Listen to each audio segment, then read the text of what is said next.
All right. Oh, I gotta do one more thing before we get started. One more thing. Peace, peace, peace. I don't know if y'all watched the math. Hoffa, he was trying to babble cover for Fat Joe. It was horrible. Horrible.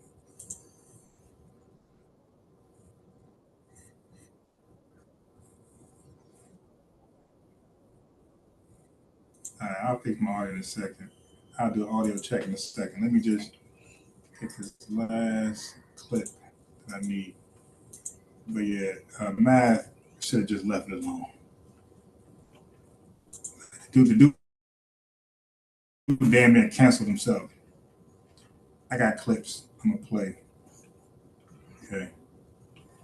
Everybody's doing recaps and reactions on this. I mean, the dude, like I've always said that he's one of the dumbest popular podcasts out there, white or black. The dude he's just not he's just good at just street stuff. Like in interviewing people, he's not good at just talking like this, right? Just freestyle and talking about things. He's unless it's like a review of a rap battle. The dude doesn't. He can tell you he's a street uneducated typical dude. The dude can't talk for shit, and he can't even. Nothing about him even made sense. He's talking in circles. He's not finishing thoughts. All that marijuana smoke, his brain cells can't remember what he was speaking on. The dude just all over the place. All right, so let me just get one video before I start because I want to clip something very, very important that Tone Talk said. I want it coming from him, and then we're good. All right, hold on. That one talking point for Tone Talk. Yeah, Matt did a very disservice to his brand. You know, the dude ain't want to hold Fat Joe accountable at all. So you know how that goes, right? You don't want to hold Fat Joe accountable. So when you don't want to hold somebody accountable, when you don't want to hold yourself accountable, what do you end up doing? You end up blaming somebody else. All right. So that microphone I'm using right here, I don't really like. Let me try this microphone. See if this makes a difference. All right, mic check, mic check.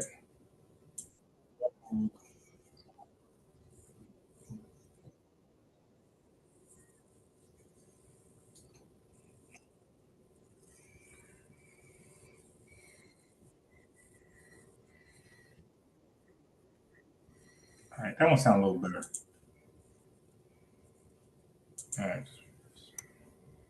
let me get this last Tone Talk. Where is it, Tone? Where is it?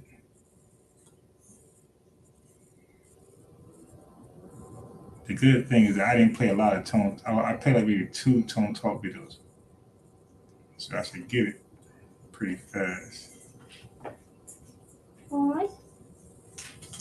Uh-oh. Where is it? Okay, so it got to be in here.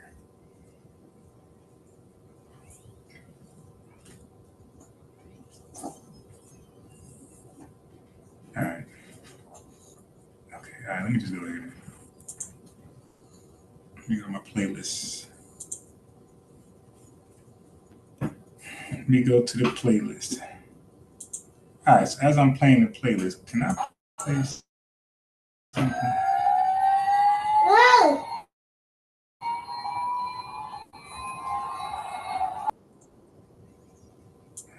Yeah, let me play this right here. I'm looking for my. Let me play something I'm looking for my.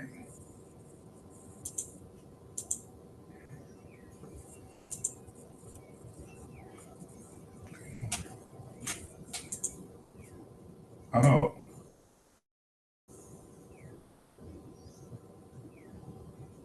okay. All right. All right, cool. I got it.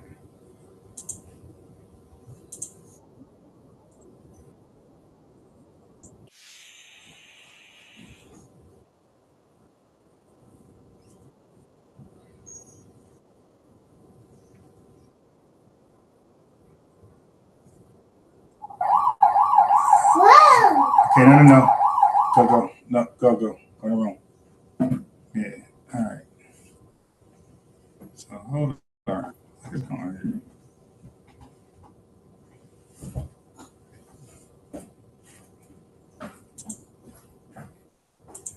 All right. Okay. Bring it in here. Get your cartoons. Okay, the music wasn't shared. All right. Oh, why I keep doing it?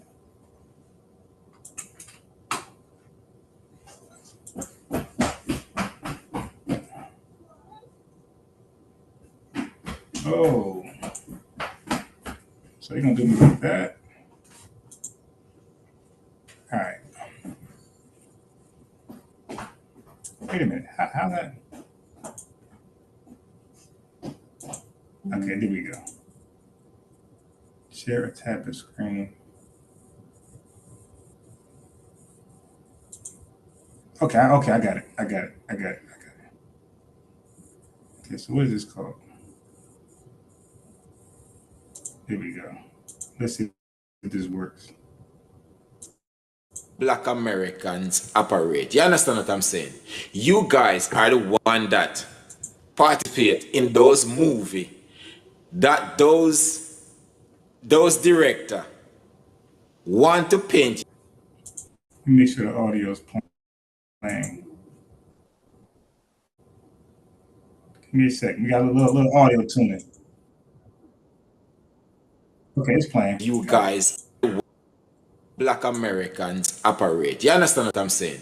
You guys are the one that participate in those movies that those director want to paint you guys as all gangsters and all sagging your pants with gun in the ghetto, spray up wall and shoot each other, rob and kill. That's all you guys portray you guys self in the movies.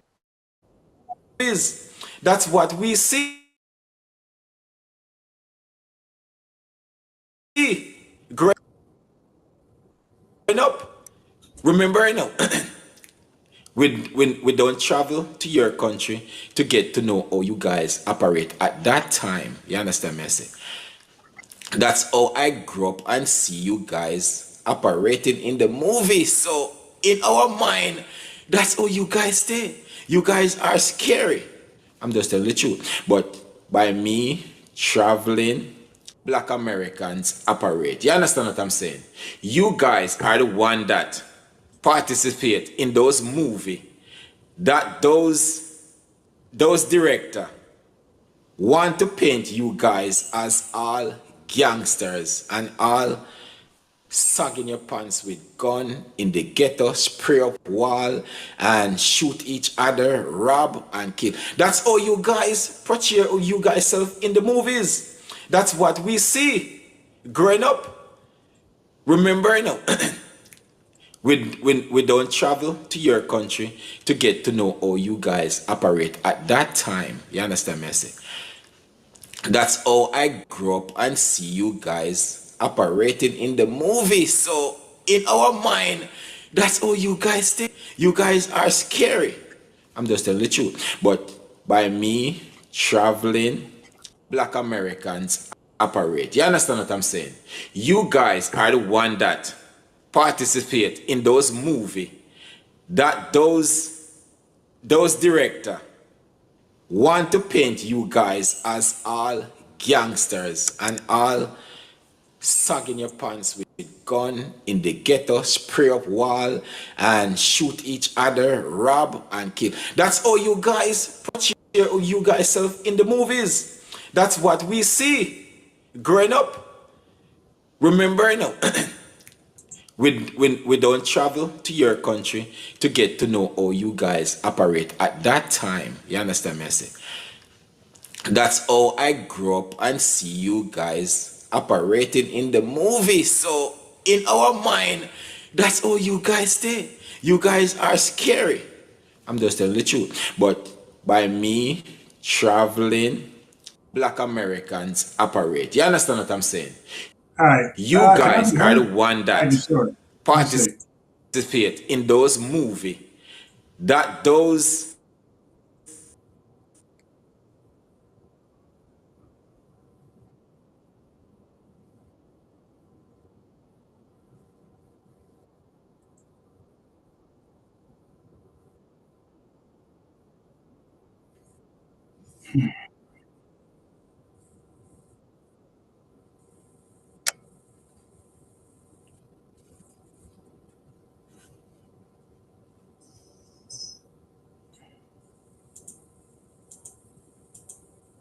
Oh shit.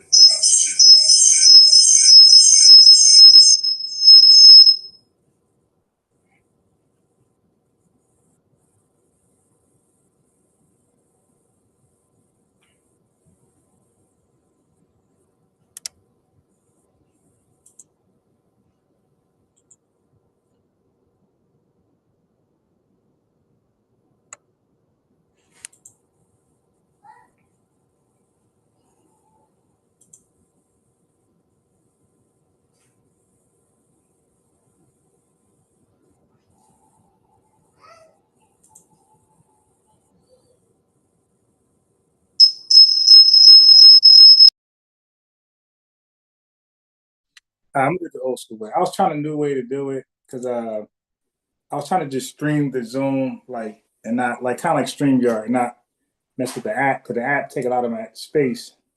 All right, anyway, I gotta do the app way. But so all right, so here's the thing. The brother from Jamaica said the movie. I was trying a new way to do it. The brother from Jamaica said the movies that we put ourselves in depict ourselves as all these gangsters. All right. Here's the problem with that. Okay. Here's the problem with that. Some of us actually talk to Jamaicans in Jamaica. Okay. Some of us actually talk to Jamaicans on the phone in Jamaica while they're in Jamaica. Okay. They got access to more than just gangster movies with black folks. Okay. They got the Will Smith cop movies. They got the Wesley Snipes movies. They got Eddie Murphy, Distinguished Gentleman. Like they also got access to this. Like they act like they only got access to the gangster black American movies, FBA movies. They got access also to the positive movies. So why do you believe the movie? Period. Because I know you guys are you guys that dumb to can't differentiate from what's real and what's a movie? I mean, y'all can't be that dumb because Jamaica's got movies, right? Like they got shutters. And y'all ain't a lot of gangster shit. I mean, I don't think I've ever seen a Jamaican movie where it wasn't gangster. Like, I can name a whole boatload of movies that's not gangster. That's like okay, Distinguished Gentleman. You got the shit with Denzel when he was a, you know, fucking sergeant, whatever, in the military. But there's a whole bunch of movies. You got what's the dude what's the actor that played a Forrest Gump, the black dude? He got movies where he upstanding. So there's a plethora of movies where we're upstanding. Okay, but every Jamaican movie I could think of, just all gangster. Rude Boy. I remember my favorite movie was Rude Boy. All right, so I'm gonna look up Rude Boy for y'all. Peace, Chef. Peace, American Dream. We're gonna play some Mad Pop clips. We're gonna roll these clips. But let me play Rude Boy for you. I mean, not play, but let me show y'all Rude Boy. One of my favorite movies growing up was Rude Boy. Okay. We have a meeting that is currently in progress. Oh, okay. I know I got it. I got to do join. I'm bugging. All right. Stop it. Okay. All right. Watch this. I'm going to share my screen. It's going to be slow, though, because I got hella tabs. So I was trying to stream a different way, and it didn't work. Okay, cool.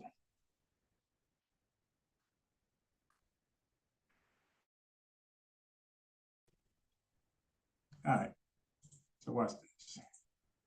Like I said, almost every Jamaican movie I ever watched was like gangster. So for him to say that shit about us, like, what? What are you talking about? All right, watch this. And I gotta close out a lot of these tabs. Too many tabs. Okay. Mm, okay. So watch this. This is a movie. It's one of my favorite movies in like my late teens or early teens. I don't remember. I don't know if I was driving or not. There you go. Look, Rule Boy Jamaican full movie. Boom. Okay.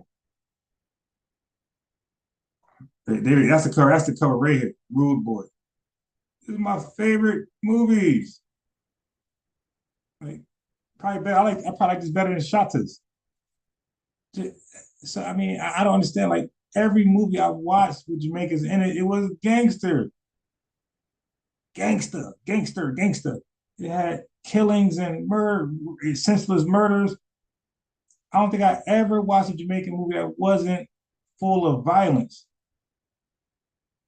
So for our Jamaican brothers to say, hey man, you guys invite yourself into movies where you're killing each other, so that's why we stereotype you guys because of that. It's like, yeah, but you cherry picked because there's a plethora of movies with black folks that's not gangster. It's just regular movies, whether it's funny or serious, but it's just or action packed. It wasn't gangster.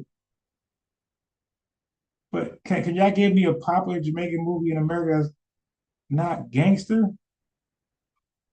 What are we doing here? When I heard him say that, like, well, are you serious? Like, that was a hell of a reach there. And then, okay, fine. You watch the movies of us, Boys in the Hood, all these type of movies. Okay. So because you watch, like we watch, yeah, but you watch Klan movies too, right? I'm sure you've seen at least one Klan burning Mississippi. So you trying to tell me you ain't watched the shit with Busta Rhymes, High Learning with Remy, the racist. So you didn't. So I mean, it's crazy.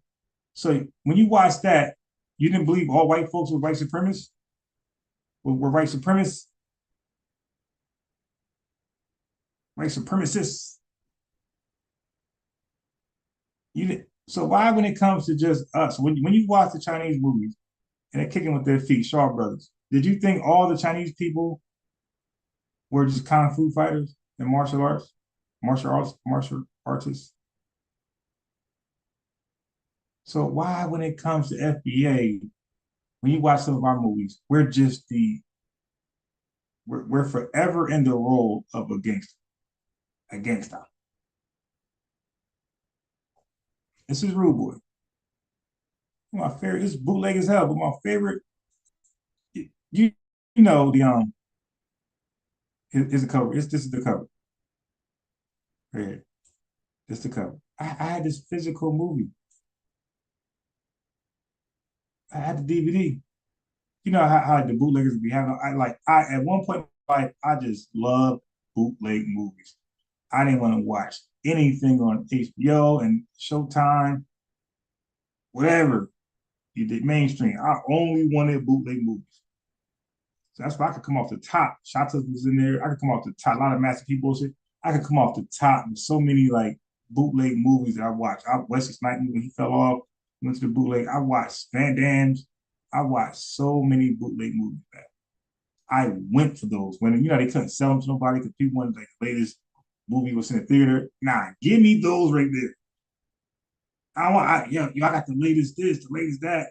I don't want that. It's a good quality. So what? I want that bullshit right here, Ruble. Yeah, you like, are you serious? I'm like, yeah, give me that one. And give me that masterpiece. That's all I want. So, like that was a bit of a stretch and a reach to say, hey man, I seen FBAs in gangster movies. So that's where the Jamaican stereotype for FBAs come from. Movies like come on.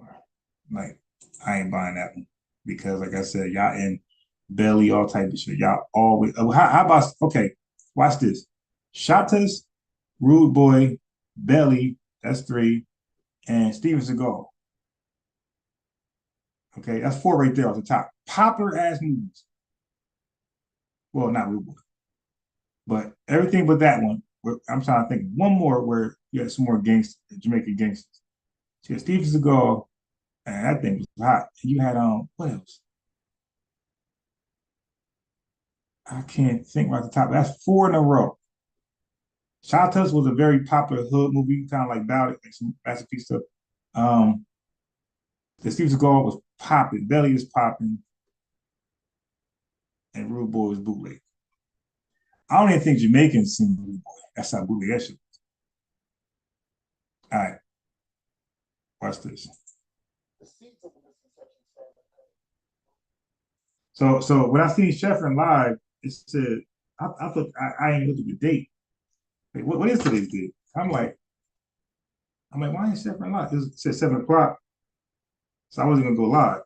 And I said, 7 o'clock passed. It became 8:22. I'm like, man, shit, why ain't Chef live? I'm trying to listen in. And then I seen December 20. I have no idea what today's date. I'm bad at dates. So, but I seen it said 22 hours. I said, oh, he trying to go live tomorrow, I guess. I guess today's 28th. Today. All right, so that's why I just wanted to go live. I thought Chef was going live, and I ain't gonna go live when he was live.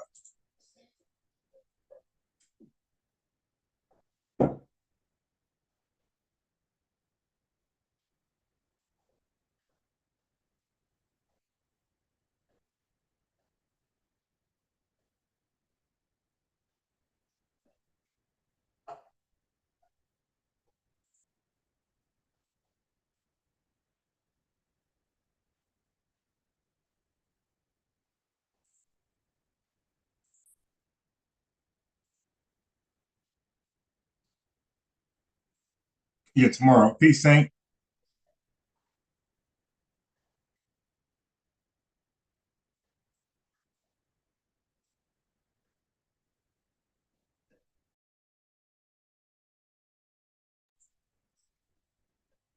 Okay.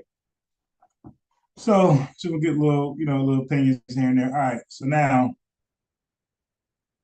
So one more time here, because this was some BS. We'll move on from there.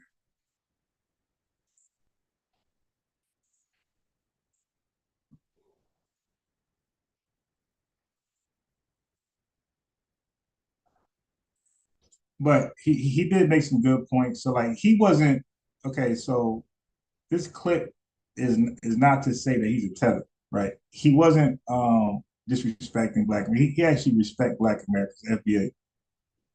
Okay, but I just thought this particular perspective was a stretch, but like his overall conclusion, I thought was pretty good.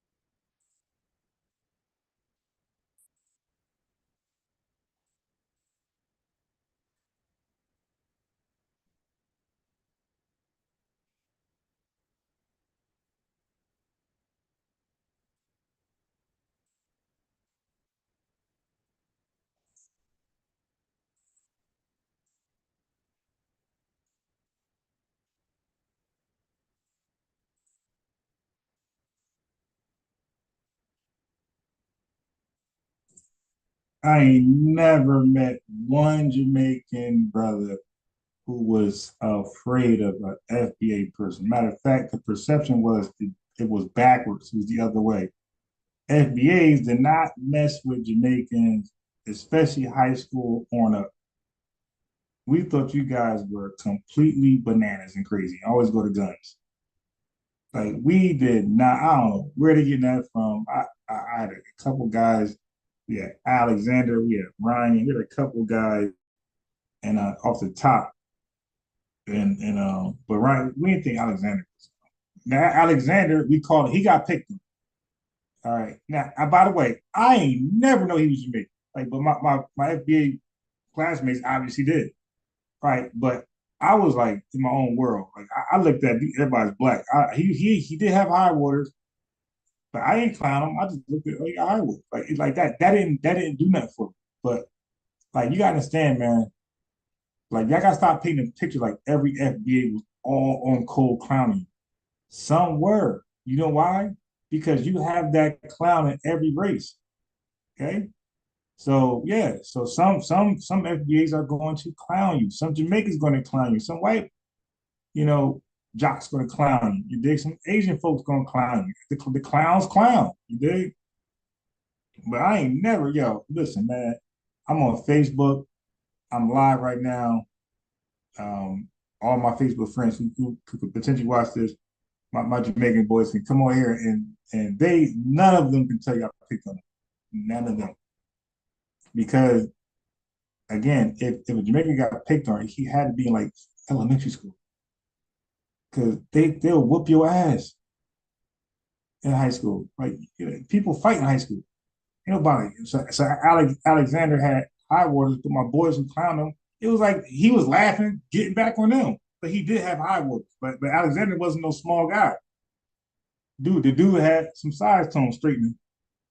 He had some size to him, and he'd have probably beat up my boy who was clowning. Nobody would have jumped him because Alexander was respected. He just had high words, big, but he didn't care, and he came the next day with high words, and the same guy clowned him again.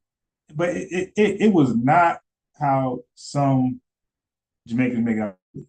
It was not like, oh, he feels so bad, he's crying, he's traumatized. Alexander had his jokes, he's laughing, and you know, but she never showed. Oh my God, I'm so hurt. It's some Karen shit. He ain't never do that. So like, but again, the guy who clowned him, he also clowned like he was a jokester. Like I can call, I could get my boys to call live right now, high school, and be like, yo, Alexander and my other boy, I'm gonna say his name. I try to find him on Facebook and troll his ass, but the one who's clowning Alexander, FBA dude. But the FBA guy, he joked on everybody. Everybody got it. He just needed a rope. Like you need to rope yourself. You need to have something in your ass that was weird. And he was all over you, straightening. Okay. So it wasn't like a in black immigrant thing only. Everybody got clowned when they looked different, when they didn't fit in or dress or look or speak the status quo. That's the fact. All right. No sound? Oh, shit. Why is no sound? Is there, you said no sound? You said, I sound.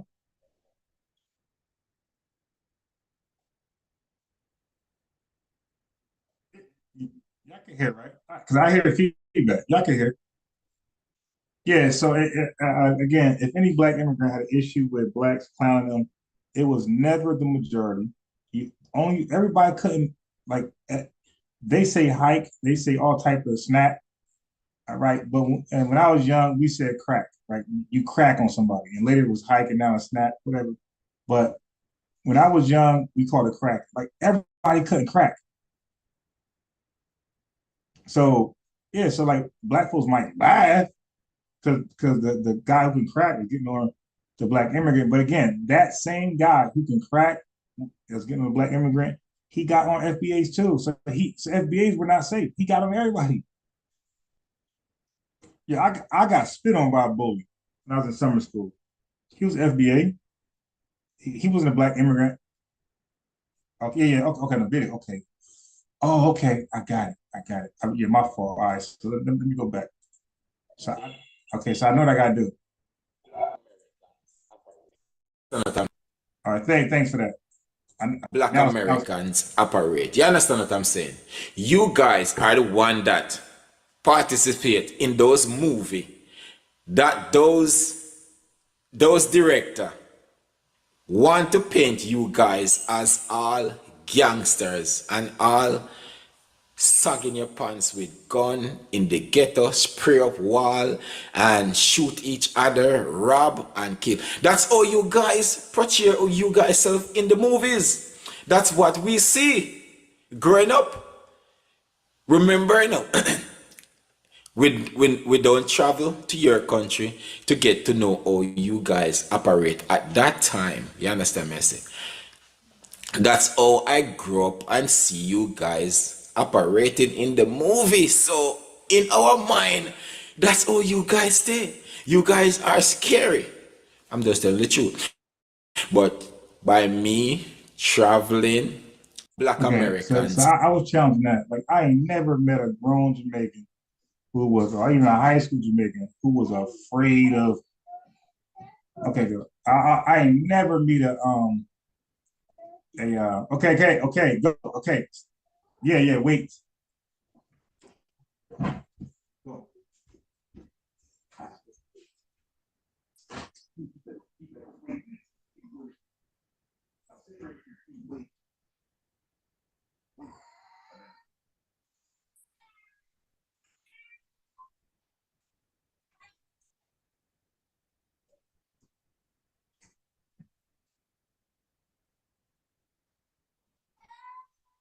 All right, can't let them challenge me. You dig?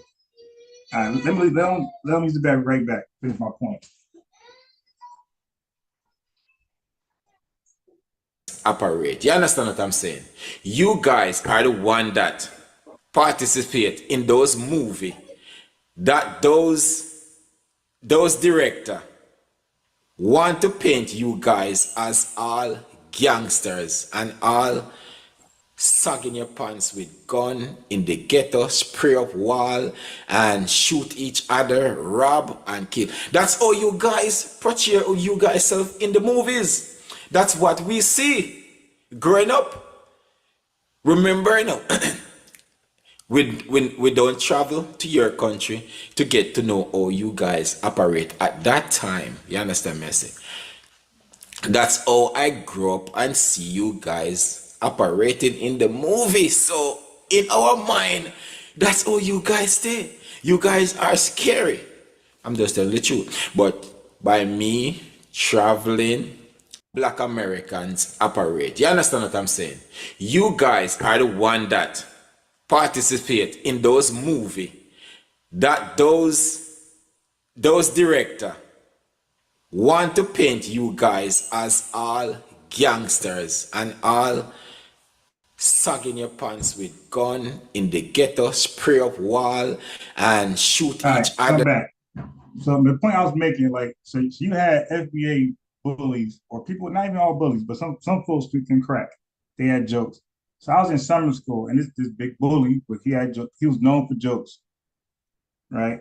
And I knew him, and he might have known me, but he didn't know that I was funny too. So he had all these jokes for everybody in summer school, and he was bringing it to me. And I'm like, all right, no problem. I could take a joke, but he kind of didn't want to let up on me.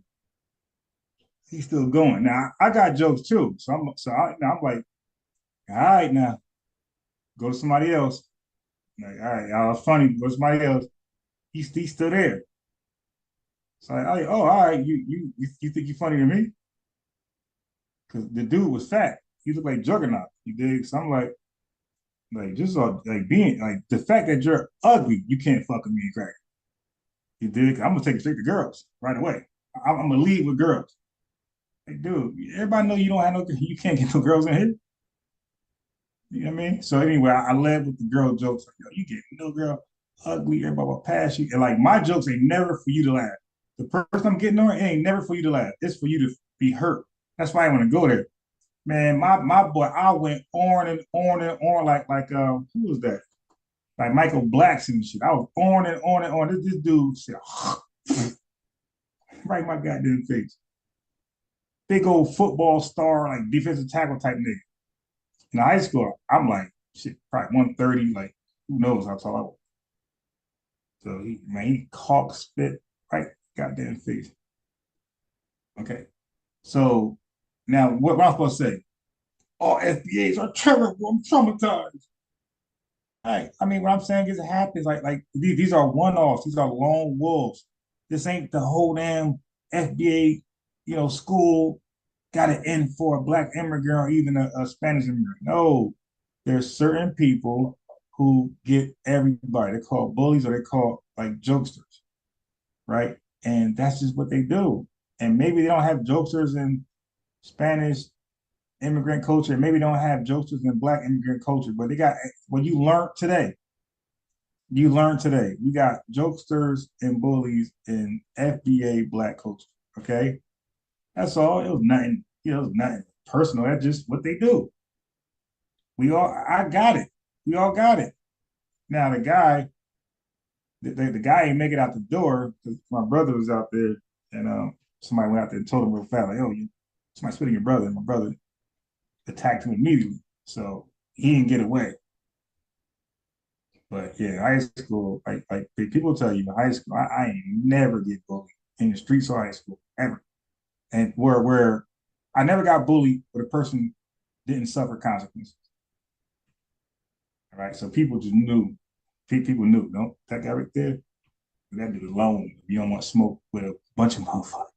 Okay, so anyway, yeah, so now I understand they don't get it. I understand if Black or Spanish immigrants don't understand, or even Asian, because Asians got it worse. I remember some of my Asian, some of our Asian friends, they got the worst. But again, like they understood it and they rolled with the punches and they had their own little jokes and some of them kick ass. Some of them kick some of my friends' ass. So, but to be acting like you're traumatized, like, stop. And to use that as I hate all FBAs, like stop. For any FBA effort that's there, I'm gonna put a halt to it. Stop. It was not that. It was not that at all. Okay, so design thing, maybe it isn't design. I don't know. You got to prove it, but I'm not dismissing that. You say by design, that's possible. COINTEL is very brilliant. They're more smart than all of us. Collectively, it's why they COINTEL. They could like undermine any agenda, any piece you dig. That's what COINTEL is known for, especially American COINTEL. So the design thing is always, just there. Can't dismiss that, but it has to be shown. You just can't say it because people think there's UFOs flying around and Bigfoot still. You know what I mean? So people gotta at least circumstantial evidence show us this design that we can do. Oh, okay, all right. But but then there's more questions though. See, for me, like I said, I'm a how do you call it? I'm a YouTube journalist. Like I'm just a hood YouTube journalist. Like I love journalism. I love research things, looking into them, and trying to find out why something is. So when somebody attempt to give reasons for this, what's going on now, this controversy, I'm like, okay, that might answer that, but what about this? So I'm going to have just be prepared. Just because you got one resolution that or you make sense for one thing, that doesn't mean it makes sense for everything. So just be prepared for some more questions because I got questions. That's what I do. Got questions. Okay, got milk, got questions. I got questions. So just be prepared for the questions. All right. So I'm gonna send a link in a second. So be prepared for the questions. Now,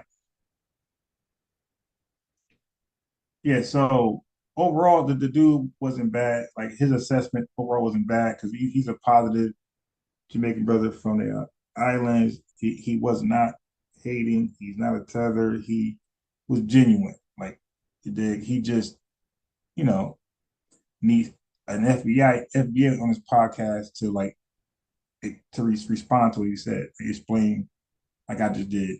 Like, hey man, that's a shallow perspective because all your movies over here, like you're killing it. You're killing everybody, bro. Like you were like we. So that's why that's what I'm trying to say. I never experienced Jamaicans being afraid of black FBAs. It was always the opposite because of the movies we seen. We thought y'all were crazy. We thought y'all always played with guns. So no, if you a Jamaican dude like 5'1", a buck, and we were like kind of scared of him because he was talking like bomba clock, y'all kill your motherfucking mom. Like this nigga crazy. He about to kill me. He don't just want to fight. He want to kill me. Leave his ass alone. Yeah, I never recall FBAs just beating on Jamaica. I don't recall that. Africans, they might have something to say, but Caribbean, nah, I ain't buying that. All right, yeah, no, he's not capping, but it goes the other way though, because there's first of all, like I said, I'm privy to talking to Jamaicans Facebook phone who's actually in Jamaica. I hear the music playing. They're playing Beyonce. They're playing American music. They're not playing Jamaican music. I asked them what they watch, and they say Home Alone. So like, so let's stop acting like they only are limited to two, three movies and they're all anti FBA. No, like they are picking and choosing what they want to watch. They're disregarding the other movie as FBA that's not negative. They're disregarding Denzel Washington movies purposely. They want to watch the rah rah. Just like how we disregard the Italian movies that are lovable, family oriented, we disregard those and we go watch the rah rah, shoot 'em up, mafia, dope dealing movies. So we do that to Italians, and we do the same thing with Chinese. We go get the kung fu stuff. We don't want to watch nothing else, just the kung fu stuff, martial arts. Okay, so we're guilty of that. But the Jamaicans, it seems like they do the same thing. They just watch the rah rah. Okay. Now, Math Hoffa.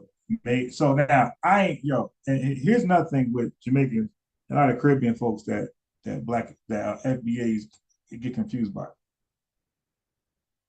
Okay, so Math Hoffa was a battle rapper forever, probably 15 years. I don't know how long, forever. And this clip right here is the first time I ever heard him do this. Ever. Look. This clip. Y'all ever heard him do this? Y'all ever heard Math Hoffa do this before? Ever?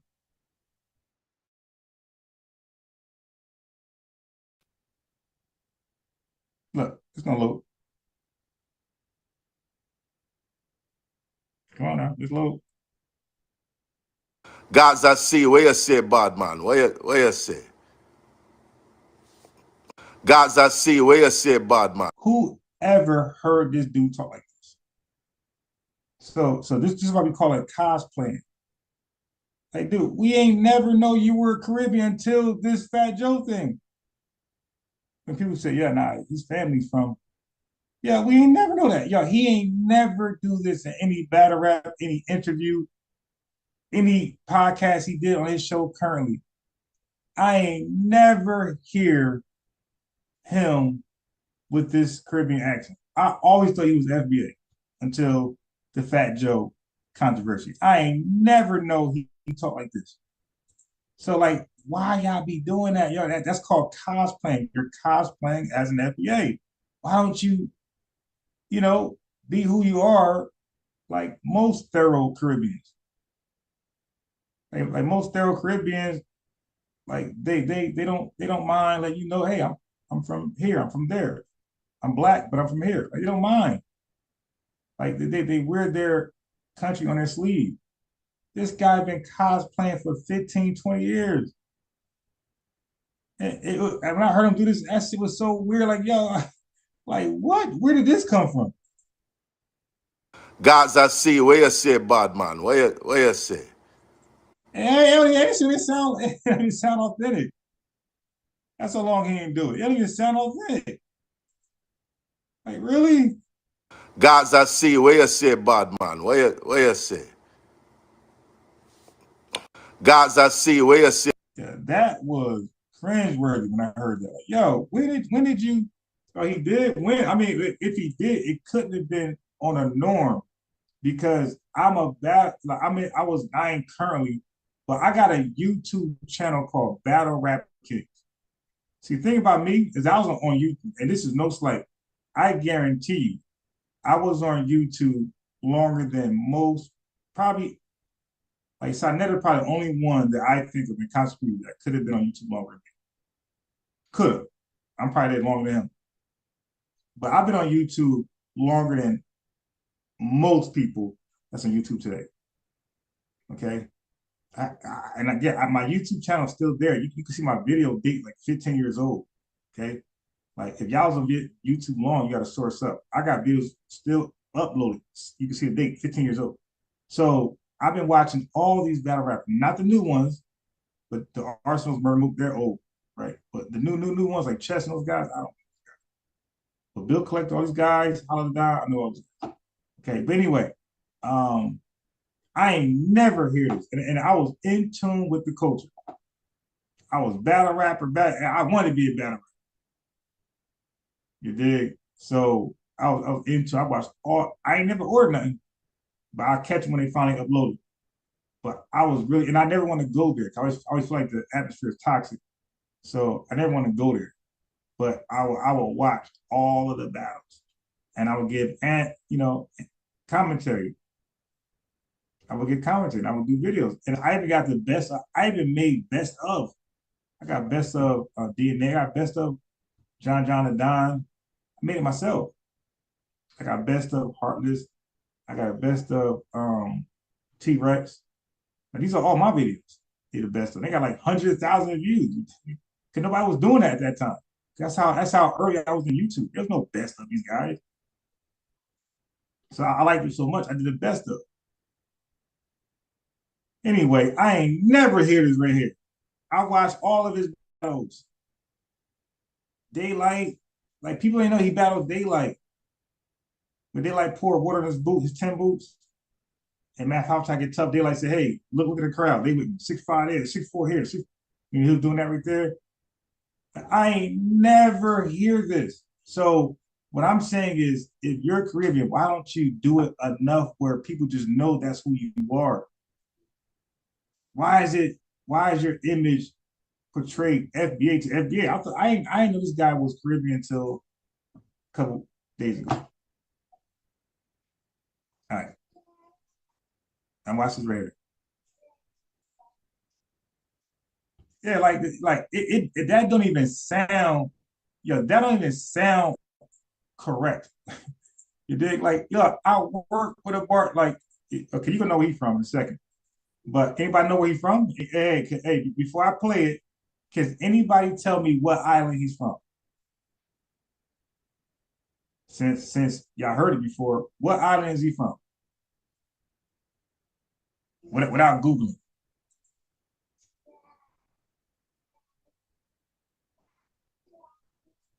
Oh no, it was fire.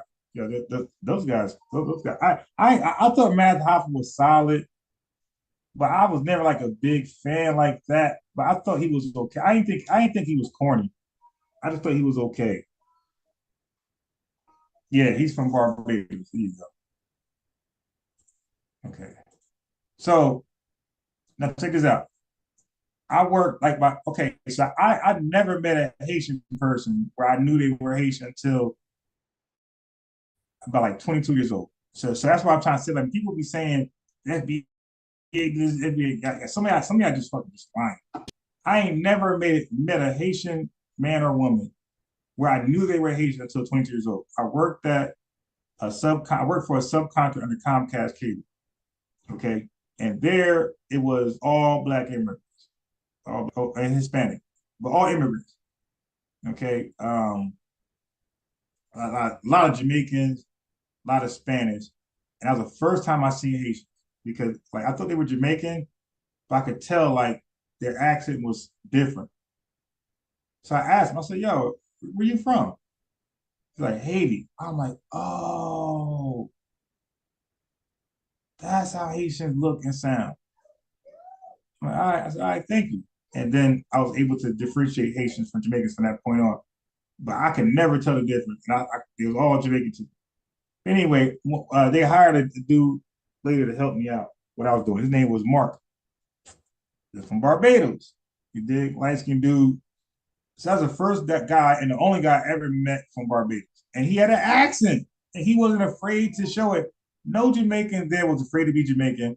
No Haitian was afraid to be Haitian. And no Spanish person was afraid to be Spanish. They all were immigrants. I'm talking about like immigrants that wasn't in the States long. They all had strong accents. All of them. Okay. And Mark, he said, I'm from Barbados. I said, wow. So it's like the job they hired, the job went only for like immigrants. Like, what's the chance of that? So, but it was cool as hell. All of them, the Haitian dudes were cool. Jamaicans dudes were cool. Spanish dudes were cool. Barbados dudes were cool. But like they all had strong accents where I clearly knew that none of them were at that time. This term didn't exist, but looking back, but as I was working, I definitely knew none of them were American black. You did because like they all cool, I never had a problem. They all cool. I'm just saying, like for Math Hoffa to now all of a sudden, hey boy, the bumper clock. Like now you're doing that. Like where was that before, bro? Not buying it. All right. So now this is his attempt to try to address the Fat Joe debacle. Okay, mix. Yeah, because I noticed that a lot of Barbados, like, look, hey yo, so I got an epiphany. Like, help me out if I'm wrong. I don't think I could be wrong. Help me out. But this is just a random thought from like comparing and contrasting.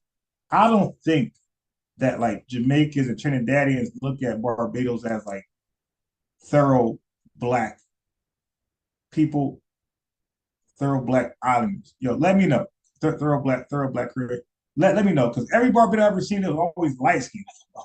Like you could like they look like damn near Spanish, like Puerto Rican.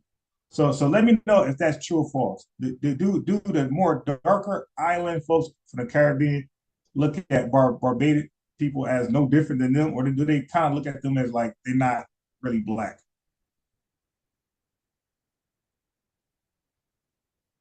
Hey, I was an immigrant. Now I got there to a I got there to a tent. So those guys didn't come to a tent. I got there to the tent. So I was only temp guy there. I got hired permanently eventually, but I was only temp guy there. But now they clearly my last name Harrison. They clearly know what I'm in. Hi. Okay, go ahead. Okay, go ahead. Yeah. So let me know if that assessment is true. Do the darker island brothers look at Barbados as black as them, or they look at them as like some type of mulatto, like not all the way black type shit? Okay, EP said they don't. He said, but there's Indian and Chinese Caribbean. Sean Paul, they clicked up on your black Fat Joe Cool. Yeah, so yeah, because I kind of feel like because they all look like all of them purposely just mate with each other to stay like. All right, here we go. So now he's addressing the recent controversy. And believe me, I don't believe this was a good look for him at all. Like these guys need to stop hanging around yes men, stop hanging around folks that don't have their best interests. Okay, and stop hanging around folks who can't check the temperature in the room. Like before you do a response, you might want to go look up FBA. You might want to look up who's behind them. You might want to go look at what type of strength and numbers they have. You might want to like see where they at right now. Like before you just go ahead and just given a recent controversy address. So you might want to do a little, and it seems like, these guys that got celebrity or money, it seems like they always hang around the worst people who are not in tune to the streets like that. They hang with just yes men. So he went on here and made it like so many FBAs said, unsubscribe. You look at me, that shit unsubscribe. I unsubscribe. So many FBAs was like, yo, I'm out. I'm good. Like his comment section, it was killing him because he really didn't make it better. Look, roll the tape. Y'all let me know if y'all been feeling the same thing. It's just a weird energy in the air where there's so many people that are just upset and discontent. Okay, so who's the only people upset and discontent? It's Black Americans. So like this is weird. So he's calling Black Americans' resentment to a non-black over excessively using the word. No, I'm sorry, excessively using the N word. He calls that resentment weird energy. Like, yo, it's if like okay, so get out of here, get out of here. Wake him up like you said. Go back around. So if what Matt Hoffa is saying is true, if what Fat Joe's saying is true, you know, that means that that means that black people learned some language from Hispanics. Like we know little Spanish terms that's like offensive, but I ain't gonna say it on live, but we learn offensive terms from Dominicans. We learn offensive terms from Puerto Ricans, and we only remember the offensive terms. They told us other shit, but we only like to remember the offensive terms, right? But we know it's offensive, but we know it's cool right now. I'm talking to Pedro, I'm talking to Juan, you dig, Ricky? It's cool right now, but I know I probably can't say that on a Math Hoffa show where the entire country of FBAs will be watching and listening to me use this word that is offensive, but the small clique I'm with have a high tolerance. Is it possible that Ron Harrison should not say it on Telemundo? Like these offensive terms that's acceptable amongst my small cliques of my Latino friends. Will I go on Telemundo and say, or the other shit, Unison at 9, whatever.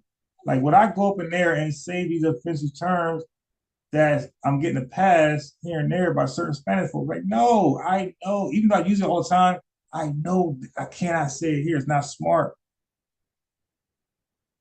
So that's what FBAs is mad at. They're mad at other things, but largely like, yo, you're on a show getting 100,000 views, spewing an N word, making us look weak. Like, yo, listen, Fat Joe, if you can hear this, bro, it's not about you necessarily. It's about how you're making us look. You're making us look like anybody can just take the word and use it. And dude, what are you doing? If you're allowed to say it in New York, certain pockets of Bronx, say it there on those podcasts only. Don't get on the podcast that people from California watch, blacks from FBAs from South Carolina watch, Florida. You'll get on there and talk like that, and you know it's offensive in nature. Like, dude, stop. But this is why I don't believe they call them fat jokes. That's what they call them. So I'm gonna call them fat jokes. I don't believe fat jokes is around as much FBAs as he say it is. Because listen, I just got on the phone with my boy. I got two friends specifically. They don't allow nobody to call them the N-word. Endearment at all. They're black. They're FBA. They don't allow even FBAs can't call them the N-word. So it's like, yo, if you hung around as me, hey, get back in there. No.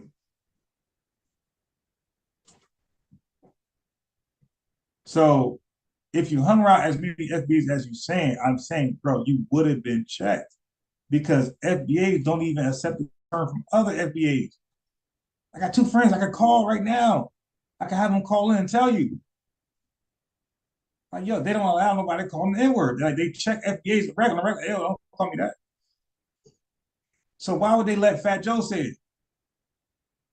So that's what I'm trying to say. There's no way he hang around as many FBAs he think he says he does, because he would have got checked. Somebody would have said, nah, okay, dude, that's okay over there, but over here, I'm good. Don't do that over here. And it ain't about you, it's about everybody. Nobody can say that to me. Okay? So Math Hoffa is actually upset. The FBAs are upset at the excessive use of the N-word on the large platform majority. Well, I thought he was FBA, he's not, but a platform that we thought was largely FBA. So he calls it weird energy. Let's go.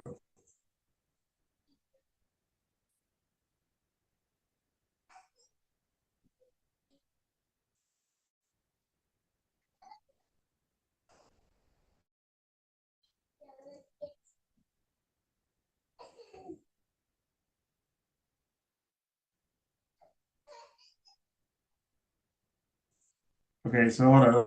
Let me read some comments. There's some Barbados feedback. All right, so let me go back. So they pushed Takashi, yeah. Um, he said he says because the whole thing is T Ray says because the whole thing is always one sided. Black America is really the only one. I don't know why my son want to just like when I go live, he want to match my vibe. When I ain't live, like this challenge ain't there. Okay, Limo, come over here. Not you, yeah, you. No, you, not you. You go in there. You come here. Come. No, you go back. You go back. Come. Him, not you. You go back. Go back. Oh, I'm calling him. Calling dad. You go back. Come. Okay. Lay down. Yeah, no. Lay down. Lay down. Good job. All right. So he said, because the whole thing is always one sided. Black Americans are really the only ones to think of us all one people. Your fault. Why Killer Mike hooked up with the white boy LP. Let's Get It says, Black folks never heard a bad karma towards people who went through the same struggle like us. And remember some chats. Saint said, Saint Swarthy, aka Bishop, said, the two brothers from Barbados that I knew himself were very dark, completely, bro. Okay, very brotherly in their spirits, no negative vibe. Good, bro. Yeah. Now, most Caribbeans I ever met was Caribbean people from the Caribbean was good vibes. Like I ain't really met no negative um brother from the Caribbean. Like most people I've met were cool. But those are the only two people I ever met from the Barbados. So I went, okay. And I only met one brother. He was light as hell. White Spanish people never liked black folks from back in the days. The older generation, younger was on point with. Yeah. The younger kids will tell you, hey man, because they were when the older ones came over here, they might pretty much migrate. So they really deal with FBAs in their country. But their kids went to school with us. So that's why like they really share the same experience with their parents. But their parents don't have experience. Their parents, nobody lives, no FBA lives in their country. So like I really don't understand like the hatred and racism from um people who migrate here because we never lived with you guys. So where's but then you can't say so here's the hypocrisy. That's why you have to call it. You can't say hey you watch movies. She's like yo, but you watch movies of white folks too. Like who does more killing than white folks in movies? You got the damn Terminator. You got Rambo. You got Bruce Willis. Like so see that wouldn't work. So that same Caribbean brother, Jamaican dude, I would be like, yo, but what about white folks? Though? They kill more than anybody. Like, you got Scary Movie, Jason, he's all white boys. Halloween, Freddy Krueger, is a white boy. So it's like, yo, wait a minute. So if we're judged on our 30 movies and we're scary and all this type of stuff, then why do you love white folks then? Who kills more than them? Yo, one white guy daughter could be assaulted and murdered, right? His daughter. He will kill an entire village for payback. It's not mano a mano with him, right? A black folks just want to get back. You kill mine, I'm gonna get yours, and yo, you good. Nah, these movies of white folks, you kill one white person, they're wiping out a platoon for get back. They want they want the kidnappers, they want everybody associated, they want the pimps, the gamblers, and they want the leader. They want to kill they want to wipe out the entire organization so no longer exists.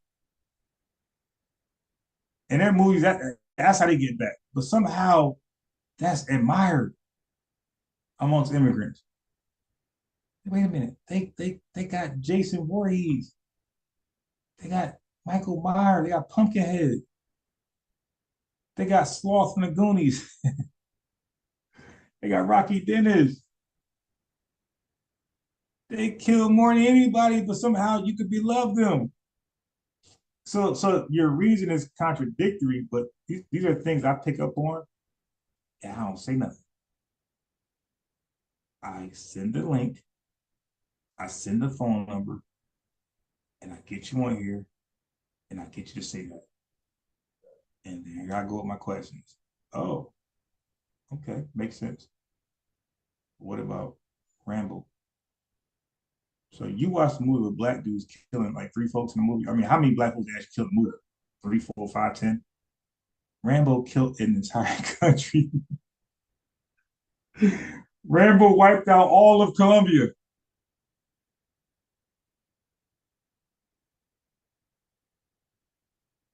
Van Damme killed half of China. He did. Steven Seagal killed, Little Italy. Like, yeah, so that wouldn't make it. Then you're lost for words and you take an L to me. This is what I'm saying, man. Remember, Spanish parents didn't like black kids hanging out with the kids. Oh, wait, no, Hector come. So, yeah. All right.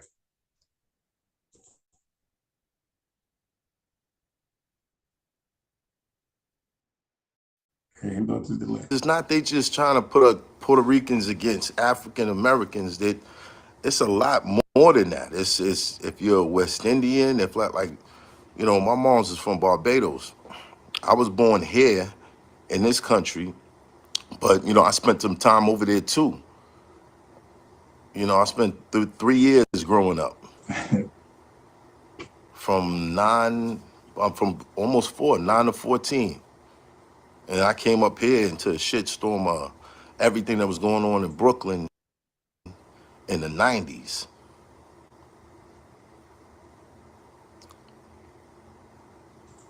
Hey, yo, why when dudes smoke hella bud, they just don't give a damn about chastity? Like almost everybody know who smoke hella bud just be on some old caveman shit out there. Yeah, I would love to believe that we all brothers, but Okay, so now keep in context. Okay, so all this stuff, the little code words he's saying, he said, I would love to believe we're all brothers, but he's only talking about FBA.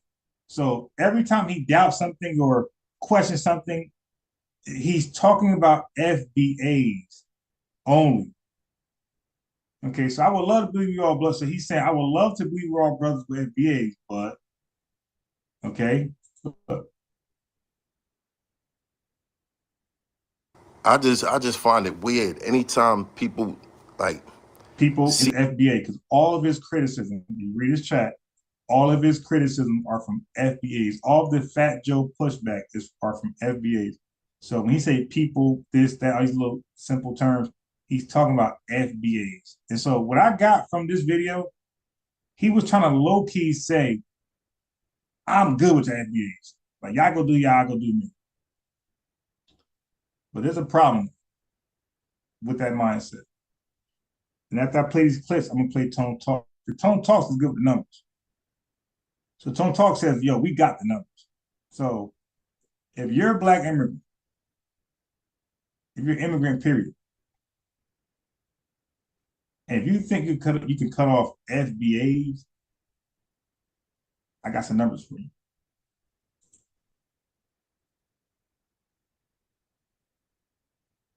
Seek to disassociate themselves so much. Okay, Marcus, so FBAs disassociate themselves with so much.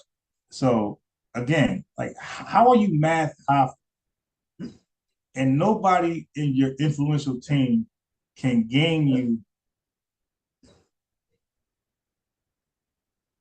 Go have a nightmare. Can game you on the current wave of FBA. How come nobody like it's almost like people are around you to keep you ignorant of what's going on, so you can like be on the wrong side of history. So like, so you could. This dog is having a nightmare. He knocked out, breathing hard and kind of like barking. This dude. Anyway, yeah, I ain't see a squirrel out here yet, but In South Carolina, I haven't seen in Jersey squirrels galore. I haven't seen one squirrel. I just thought about it. I ain't seen one squirrel yet. Not one in South Carolina. Not one. That's crazy. Okay. Damn, man. You might want to get some new bottom teeth, bro. Evans. It's not they just trying to put Puerto Ricans against African Americans. That See, he says not they trying to put Puerto Ricans African Americans, but it's a lot more than that. it's a It's lot if more you're now. What's more? West Indian, if like you know, my mom's is from All right. Barbados. So he really never completes the thought about it. This was like the most babbling address I've ever witnessed, bro. Like it's got to be top babbling address. Like you didn't address anything. You just really said nothing. And like a lot of the reaction videos you watch on YouTube, they're gonna say the same thing. Like, yo, he really didn't say nothing. He went live for an hour to actually say nothing. Like he's trying to coon, he's trying to tether, but he's not all the way committed.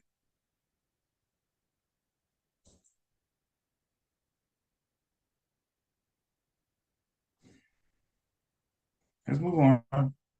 We got more.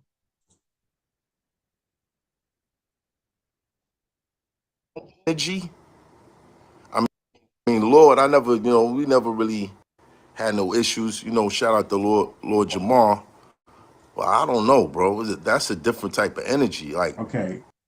Wait, and let me play from the game so I can get reaction. energy. I mean, Lord, I never, we never really had no issues. Shout out to Lord Jamar. Well, I don't know, bro. That's a different type of energy. So he's saying, I don't know, because somebody said, hey, why don't you invite Lord? You got Fat Joe in there. Okay, and he spoke ill, like I remember he had Styles P on there, and he had Styles P Op J Hood on there. So he's known to get both sides from like a controversial issue. And Styles P was mad. Styles P was mad that he brought J Hood on there, and Matt Hoffa tried to explain like, "Yo, man, I get both sides of the story, man. Just the business." But now, when it's time to get Lord Jamar on there, you don't want to do it. It's the energy. What energy, Lord Jamar? With who? But we got the numbers for you in a second. energy. I mean, Lord, I never, we never really had no issues. Shout out to Lord Jamar. Well, I don't know, bro. That's a different type of energy. Like I'm not all the way a podcaster. I don't know how to. Sometimes should be taking me back, bro. Should be taking me Okay, back. now this is what sense does look. What sense is he making? He's trying to address why he's not going to get Lord Jamar or Tariq on the show. Somebody said, "Hey, why don't you get Tariq on the show or Lord Jamar on the show so they could like respond to what Fat Joe said and set the record straight." And this is his response to that. Different type of energy. Like I'm not all the way a podcaster. I don't know how to. About? Sometimes should be taking me back, bro. Should be taking me back. I'll be, you know what I mean? Like I don't know how Joe, you done mastered that shit. Nori, y'all niggas done mastered that shit. But me, I don't know, bro. Like, and Bro, you're just interviewing him like you did Fat Joe, like you did J Hood against Styles P in the locks. So I mean, like yo, you're known for that. So do the same thing. Have Lord Jamar on there to respond to what Fat Joe said, or have Tariq Nasheed down there to respond to what Fat Joe said. Like, what's so hard? Now you're not a podcaster like that. Like, what are you talking about? Like, he just this is the clown.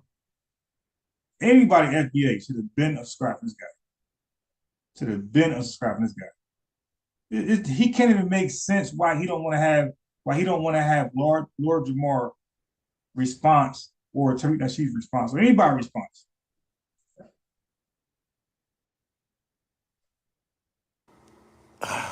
Look, he's trying to answer stuff. how can I say this? Because Just say I it. want to address. There's a lot of sensitivity. A lot of sensitivity. Just answer the question. Why don't you have Lord Jamar or Tariq Nasheed come down to make a response to set the record straight for what Fat Joe just said? Why is this is your answer, but you really said absolutely nothing to the question. And I don't want to I don't want to necessarily upset anyone. Wait a minute. You just upset a whole goddamn lineage. What are you talking about? I don't want to upset anyone, but you okay, at this point he realized because he said it over and over in the live. I played, but he realized that he upset it a whole lineage.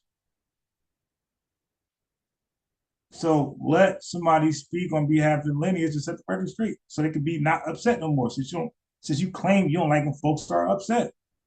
This dude got a forked tongue. I want everyone to leave from watching this video feeling connected and understanding. Wait a minute. And remind you, look, I don't want you guys to fall in rabbit hole. This is his response to the question: get Tariq Nasheed on there or Lord Jamar. This is his reply. Tell me how this was an actual answer. You dig what I'm saying? Energy. I mean, Lord, we never really had no issues. Shout out to Lord Jamar. Well, I don't know, bro. That's a different type of energy. Like, But Fat Joe saying the N-word 1,000 times wasn't a different type of energy? Like, see, but that's the problem FBA is having with you. It's like, bro, your discernment is off. So a Latino on your show, big podcast, 1.3 million subscribers, is on it excessively. Like he's not saying the N-word, he's saying it a lot more than like DMX. And that wasn't weird energy. That was acceptable. That was what type of energy that was. So he's not making it make sense. His math is not adding. His math ain't mathing right now. It's like, dude, so that wasn't weird energy. Like what type of energy was that? Like I said, a black dude, a FBA or a black immigrant, if they say the N word like that on a big podcast over and over and over, black immigrants and FBAs is going to have a take back from that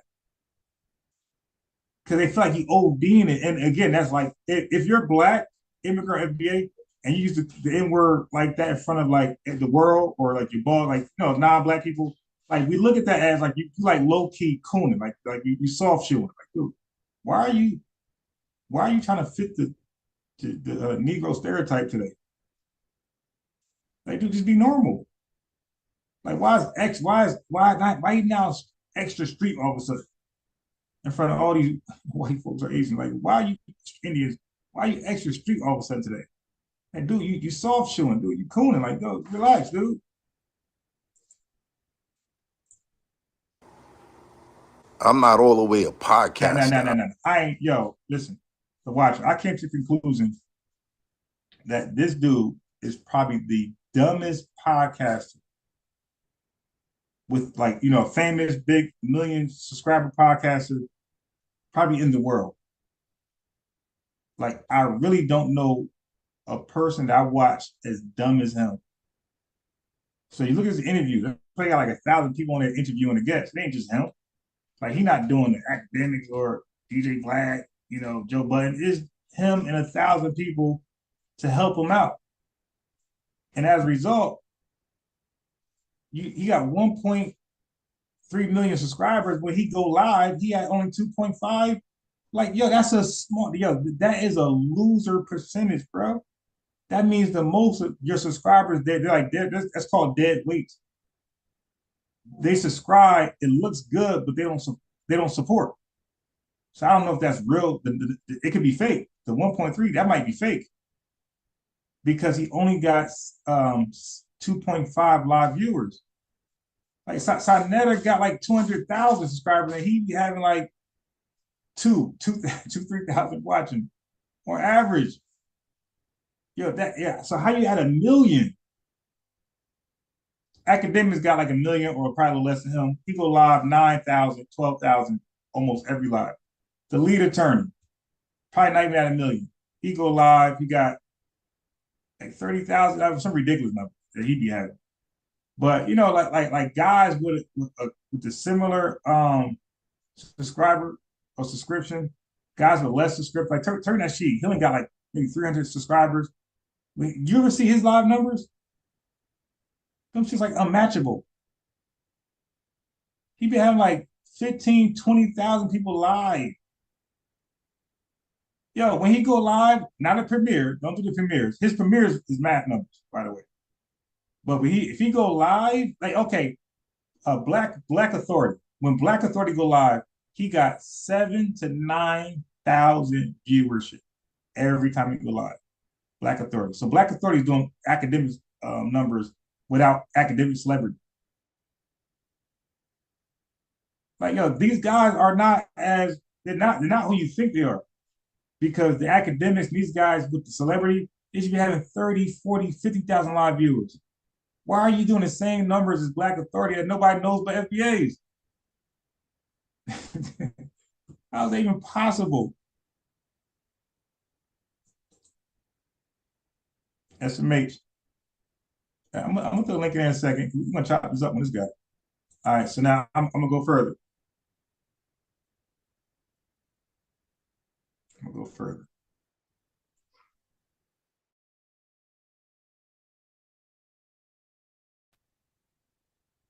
Watch this stuff. Look at this.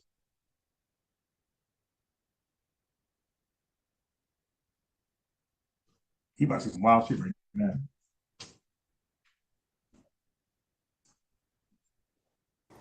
I never looked at hip hop as just it is black culture. I never saw it as that. Because correct me if I'm wrong, my great grandparents didn't listen to hip hop, and I wouldn't say that they didn't have no culture. So I never, you know what I mean? I knew it was the offspring of black culture, black and brown culture, but I never looked at it as this is just the black culture. You know what I mean? I never looked at it like that. I could be wrong. You know, some of y'all could have a difference of opinion. I'm just telling you how I feel about it. I never looked at hip hop as just it is black culture. I never saw it as that. Because correct me if I'm wrong, my great grandparents didn't listen to hip hop, and I wouldn't say that they didn't have no culture. So I never, you know what I mean? I knew it was the offspring of black culture, black and Wait, brown so culture. hip hop is the offspring. Now look, he said black and brown. I mean, what is this guy talking about? Never looked at hip hop as just it is black culture. I never saw it as that.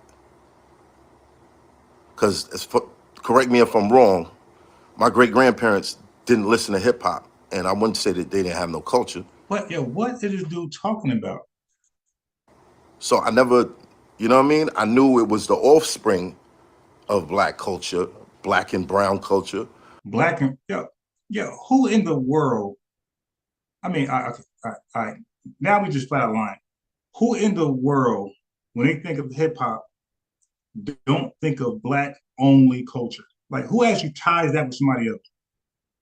Asians, Latinos. No. When you even Latinos, if you say hip hop, they think of black culture. Like, dude, stop. Like, what? But you see, so he's trying to do this. He's trying to cut off FBAs and appeal to immigrants altogether. Okay, so I'm gonna need y'all to replace the FBAs, but I got the numbers. That ain't gonna happen. Look, everybody else subscribe to this guy.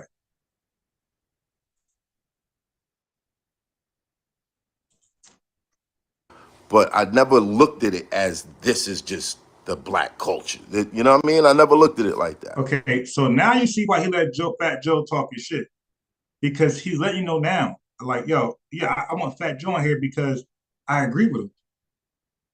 I agree with Fat Joe. This is Math Hopper talk. I agree with Fat Joe's stance. Yeah, I want him on here. I don't want Tariq on here. I don't want Lord Jamore here. I don't want nobody else on here. Because DJ Faze anybody, I want Fat Joe in.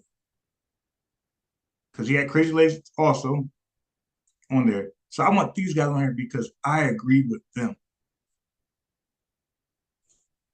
That ain't real journalism. I could be wrong. You know, some of y'all could have a difference of opinion. I'm just telling you how I feel about it. Okay, cool. All right. So now, next clip. It get worse and worse and worse.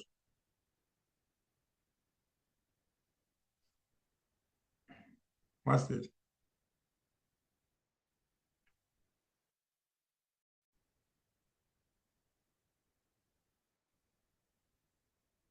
Blaming him in the comment section. Yeah, he blocked this account. So I went with a backup account and I got on it again. That one he didn't block. But I was When flaming. people of other races come close, So let me read some comments. You were tethered, that's why no such thing as black and brown. Now you're being silly. Hoffa, the most important cue was really care about is watch your bleach. FBA nationwide microphone check is on Amazon Prime. Everyone can hear the pioneer. So look at the comments. No brown culture. Like so, this guy is just clueless. Like this guy is throwing his career in the garbage to uphold a lie and to protect Fat Joe's who's unprotectable. Okay, it says, yeah, I use our culture. Uh, Data don't lie. The Jubilarian did the first rap song in 1960. Tariq is a failed rapper, not from NYC. That's somebody, yeah, wrong. So yeah, one supporter, yeah, wrong. Huh? Never looked at as a black culture. Look, emoji. I'm a big fan of Eminem, another supporter, Trinidadian flag or just Dominican, one of them. I think it's the Dominican. What happened now? Only 9 look at it like that.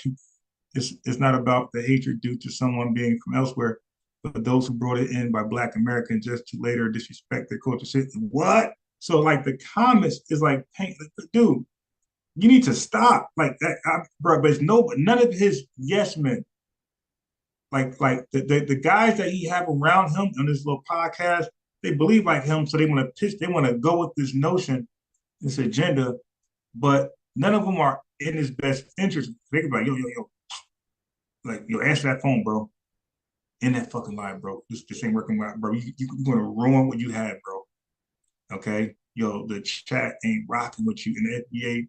Yo, they're 43 million, bro. This ain't no small lightweight group. Second or third largest group in America, bro. Like you from Barbados? Like you're not even counted. It's not enough of y'all to even count. It's like probably like what 200 in this country. Like come on, I'm I know it's not a lot of y'all. So it's like yo, if the FBA's left the subscription and stop supporting you, how many Puerto Ricans you think can replace them? There's only like 300,000 Puerto Ricans in the country, 4 million worldwide. Jamaicans can't save you. There's only 900,000 of them. It's like, yo, you should really be cooning. You should be trying to tap into the white society, not the Caribbean, not the Emirates. No, white society, because there's not enough for anybody else to replace your FBA support. That's the fact. Okay. Um, watch this. More tethering, more cooning. to this culture or make waves in this culture, that they're looked at as culture vultures. And I never really made sense. Rihanna from Barbara. I love Rihanna. I ain't gonna lie. I don't love her as like a beautiful icon. Like I love her music. Like she's very talented. Yeah, nah, I rock with Rihanna music. That's undeniable. The zone, man. All right, so let me get to the chat. So let you know, keep y'all chatting. Okay, let me take it back a little bit. Okay, EP said liberal talk. Let's get it. Yeah, that's definitely liberal talk. That old everybody in this together type shit. Let's get it. Said homie is capping. He was a battle rapper. Hip hop. Yeah, come on, bro. Stop. Black and brown. Oh no. MC fact. EP said that Hispanic chick in the shop got you in. And there's not. I don't think she did. I think it was Fat Joe, really, and whoever was representing him was like, "Yo, we'll do it this way," because that's how it happens. Like you look at Cormega and Nas, the firm. Everybody always asks Nas and Cormega, like, "What happened? Like, why you got kicked out for Nature?" and it was simply just business. Uh, Carmega didn't sign with the same record label as Nas, but Nature did. So the record label that the firm is tied to, of course, they're going to push their own. Carmega's not like them in the sense of record label. So that's an easy decision. Hell no, get rid of that guy. So we don't get money for him. Get rid of him. We want this guy on. We want to promote Nature. And so Carmega didn't get it. Nas didn't get it. So it led to them beefing for so many years. Then they finally got it. And now they're back, in good standing. But look how much time was ruined because of like neither one of them knowing the nature of the business. So I think Fat Joe the same thing. I think Live Nation, whoever was like, yo, because you got an album coming up, you got a movie coming up, whatever, sitcom coming up. So I think that the Live Nation, whoever's back in Fat Joe said, hey man, interview on promote his album, just normal stuff, right? But they were unaware of Fat Joe going crazy, right? And saying FBA like that, Live Nation didn't know nothing about that. And whoever backing him like didn't know that was fuck, what you do, bro? So got him in hot water. So now they want Math Hoffa to clean it up. Yo, man, listen, bro, you gotta here, man. Read these notes right here, bro. Math Hoffa, read this right here. Read this. Okay, try to memorize this. Okay, bro, you're panicking, yo, because you got an album, bro. This shit about to go wood. Bro, please save Fat Joe. And this did not save Fat Joe. As a matter of fact, it put Math Hoffa in the hot water.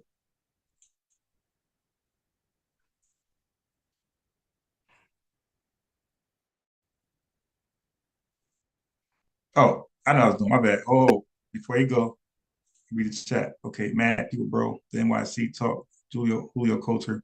He thinks black people are stupid. Yeah. Now he definitely don't respect FBAs at all. T-Ray said he lying. The watcher said, damn, man, just ate the whole. um, yeah. So T-Ray said, if you knew reggae was from Jamaica, they know hip hop is from black. So I don't know how hard it is.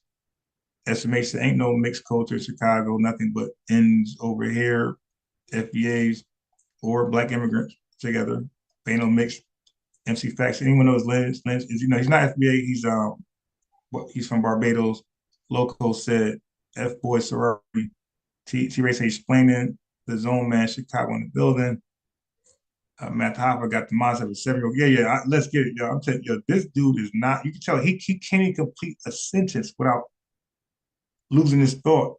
Like, dude, what you smoking and doing what else, bro? Like, why you can't get it together? You're not only are you not doing a good job covering for Joe, they call him Fat Jokes, right? So I'm gonna go with Fat Jokes. So you're not doing a good job covering for Fat Jokes, but bro, you're throwing yourself like you're making yourself look dumb because you are, but now we know you are. You know what they say, like nobody know you're dumb until you open your mouth. All right, so okay, so we got I just get past Starlin. So Starlin said the sad thing is the hip hop industry is not owned by the black people who create the music, but rather by a few large record labels. Yeah, Universal Music Group, Sony, big as hell. And but those three are that's it. They are the parent record groups of all of them: Universal, Sony, and Warner. Okay, Nice with my hand said, what's the point of talking about this and nobody going to do that about it? But make videos on YouTube. Fat Joe's still going to keep talking and saying whatever he was. Yeah, but the thing is, so nice with my hands, like that wasn't a fair assessment. Because bro, everybody um, it's called outrage, backlash. Bro, that's normal.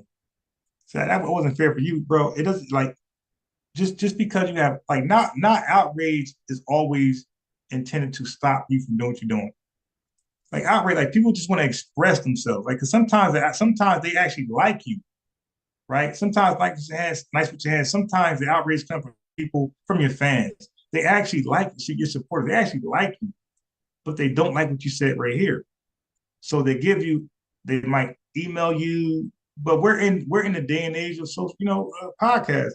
So they're gonna express themselves or social media. So they're gonna express themselves in social media, bro. At one day, bro, they sent these guys letters, like fans sent letter, fan mail. They call it fan mail.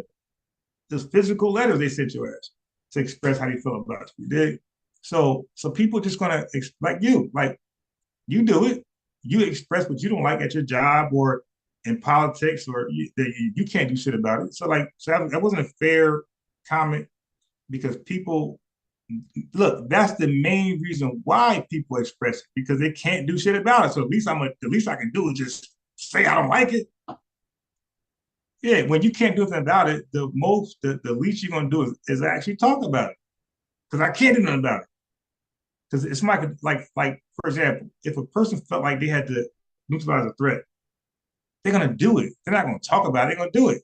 But if a person can't neutralize a threat, they're gonna talk about it. On the phone with 911, they're gonna talk about it. So that was like a fair assessment there.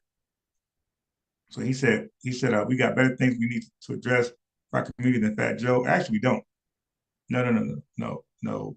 We cannot go back. So, brother, I don't know what you want tonight, but brother, the Jewish community got a slogan, a phrase, a jingle, which is never again, right? They don't want any memory. They don't want anybody playing out any memory that caused them to like reminisce or remember something they experienced either through their ancestors or themselves in the past, or even at Tinkley. Okay, so yeah, no. Yeah, so when somebody violates the Native Americans, right? What they do with the Washington, they had their name changed because that bothered them. They felt it was racist. So yeah, no. You can't just you can't do that. You can't do that. That was insensitive in nature. So Brandon J said he hosted BT and Red Carpet. He knows black. Yeah. Come on, bro. You're not fooling with anybody. Like that. Now he's carrying it. Now he's a victim. All right, let's go. Now look at this foolishness right here. He's about to say.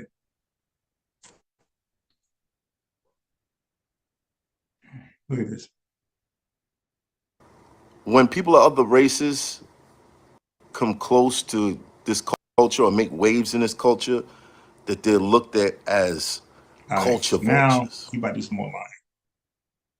He just said that when other non-FBAs come into hip hop, really rap and be successful or make decent music, they come off as culture vultures. I mean, man, dude, Beyonce, what's the guy named the hometown country boy? What's his name? I forgot. But the black dude with the country song, bro, he was not nominated or even considered in a country music genre because they did what you said. They looked at him as a culture vulture. Beyonce got controversy with her country album because they looked at Beyonce as a culture vulture. So I mean, again, like these are weak points you're making just to cover that joke. It's like no, like black people on a regular do not look at white folks who make hip hop records as culture process necessarily. Okay, we do want you to tap in. Eminem, for the most part, tapped in, but I don't think Post Malone did, and the Backstreet Boys. No, New Kids on the Block, not Backstreet. New Kids on the Block, Vanilla Ice. Like they didn't tap in. They just did their own thing. And see, okay, so yeah, that's called culture vulture. If you're hip hop, we should know you, or you should be around. You're hip hop. How you hip hop? You ain't around nobody as hip hop. So yeah, so New Kids on the Block, Vanilla Ice, Post Malone, and guys like that could be seen as culture vultures. But nobody throw out Cypress Hill culture vultures and third base was culture vultures. What are you talking about, bro? But again, you don't know. You just say you don't know hip hop. So like, which is it? You don't know hip hop or you know hip hop? You can't be ignorant to hip hop, or you're a Google because you know my math expertise, math It's got my expert opinion. But okay, so how you go from my expert opinion to my peasant opinion right now? My layman opinion. Like, dude, make up your mind. Are you an expert or are you somebody who's trying to figure it all out? Like, dude, you inconsistent. So no, we don't view everybody who come into culture and rap as culture vultures. As long as you pay homage and tap in. If you don't tap in and pay homage, yeah, you're gonna be looked at like that. That's common sense.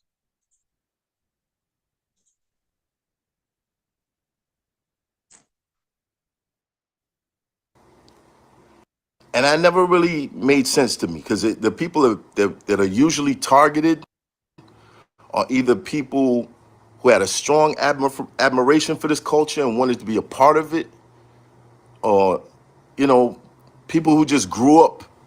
Okay, so now at this point, he's just projecting. Like he's really just projecting something that's not there. He's making it there. Like you're really projecting. Like you got Paul Wall. Like, come on, man. Don't start naming all the damn Hispanic and white rappers who are immersed in black culture. They got they got black folks all around. They support them. They validate them. Like Paul Wall is like respected in the South, like where he's from. Like, come on, man. Like the act. Like what black? Like really, what hip hop fan, what rap fan really thinks Paul Wall is a culture vulture? Like really? Like to be honest, like we didn't even see the dude as white. If I think of Paul Wall, I don't think of the white rapper. I think of the rapper, Paul Wall, with the grills. Like, you know what I mean, I don't think of a white rapper. So again, like this dude is just projecting because he's mad and he's mad at FBAs for calling out Fat Joe and him holding him accountable and responsible. And instead of just apologizing, doing it easier, being a bigger man, just say, yo, my fault. Fat Joe views don't reflect the show. I didn't know it'll go that way. And I want to apologize for him. I took it down.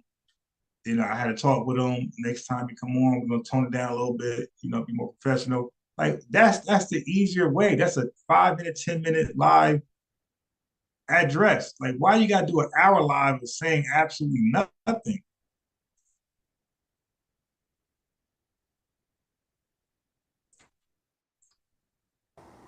Kind of observing.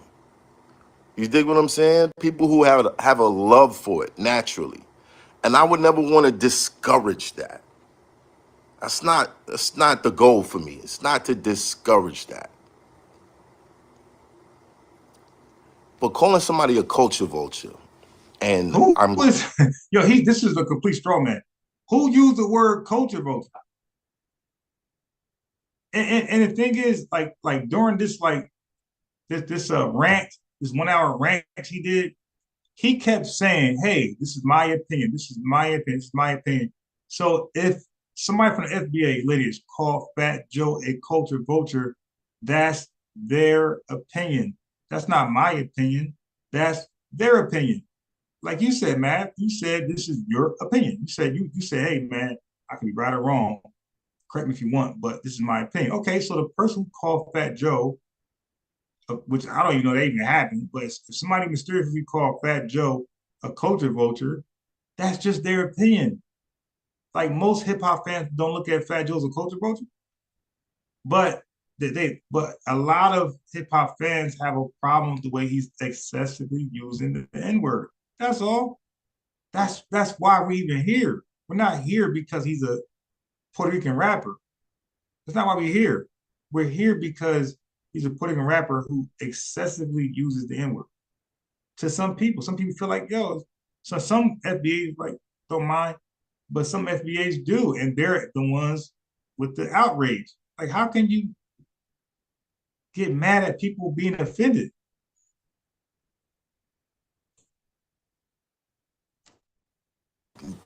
from what I'm hearing, All right, so real tough said the pirate Caribbean, yo, pirate like yeah, you said hip hop created started in the Caribbean.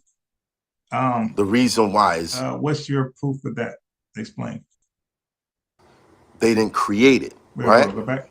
Hearing the reason why is they didn't, and I'm from what I'm hearing, the reason why is they didn't create it. Okay, Right? you heard him? He said, from what I'm hearing, that means somebody's in his ear telling him something. So he had a private conversation either with Fat Joe or somebody else, and somebody's, instead of him researching it correctly and following up and being in tune with the streets, that he claimed he claimed he's from the streets. So, dude, why are you not in tune with the streets?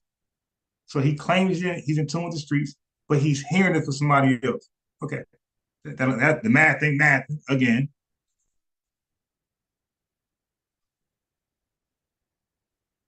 Right? Well, if I look at something like, All right, so you see, like he's not saying nothing. This is called math babble. Like really, he's not saying nothing. Like I'm trying to hear the point so I could like debate it and respond to it. But he's not making no damn point. He's just talking. So I'm like really arguing no point.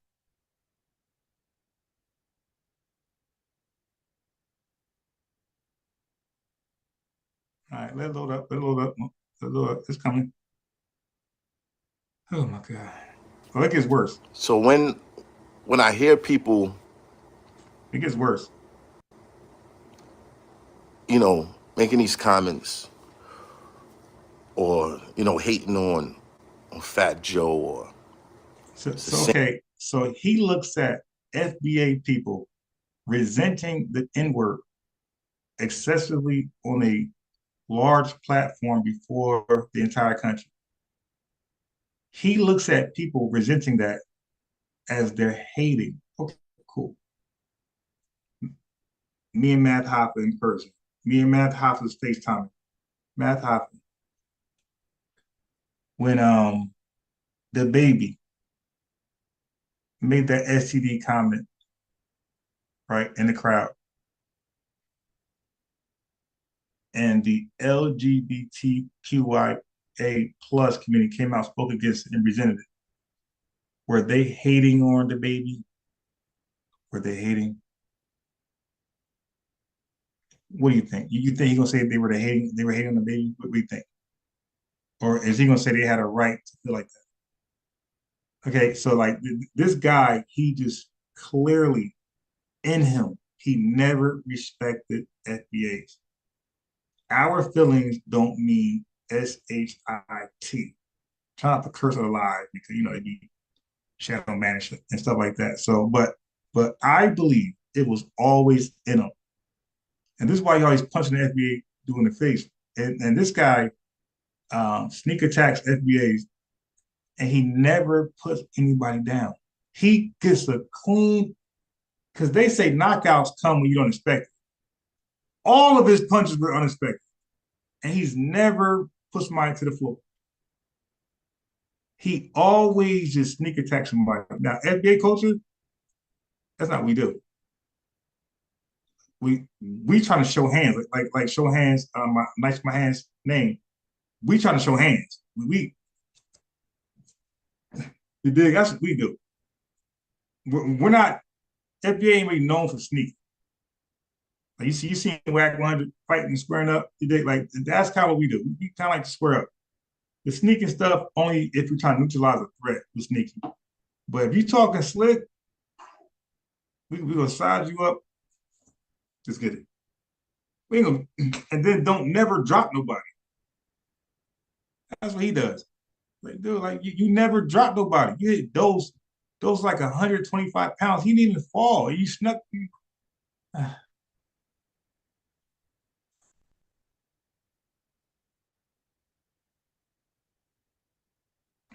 But he would never say the LGBT same community. people that refuse to acknowledge that Eminem is one of the greats. And of course, it's all, it's all perspective, right? You got to understand why people look at the fights. Oh, you said you actually blocked somebody from let me see. Looks like I can unblock him. Hold on. I don't know if you blocked him, because if you blocked him, I would be able to unblock. But I don't have the. It's not saying unblock. So I don't know. I don't know if real turf is blocked. I think just Could you? Let me see it. I don't think you blocked him.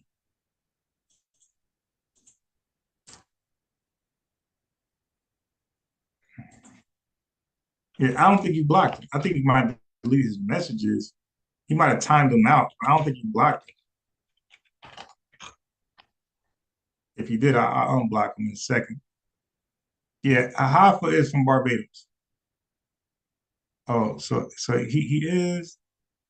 So if you block him, you should be able to unblock him. You should be able to go to his the three dots, click that, and let me try to do it real fast. Yeah, but I think if you unblock him, you got like a certain time. I mean, if you block somebody, you got a certain time to unblock them. All right, let me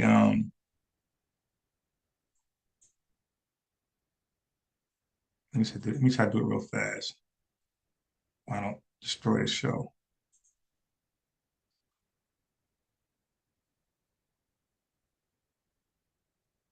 Okay, so real Turk. Oh, shit.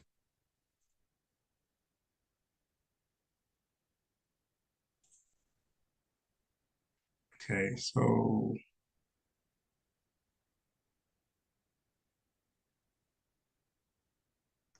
yeah, I don't think I don't see his name.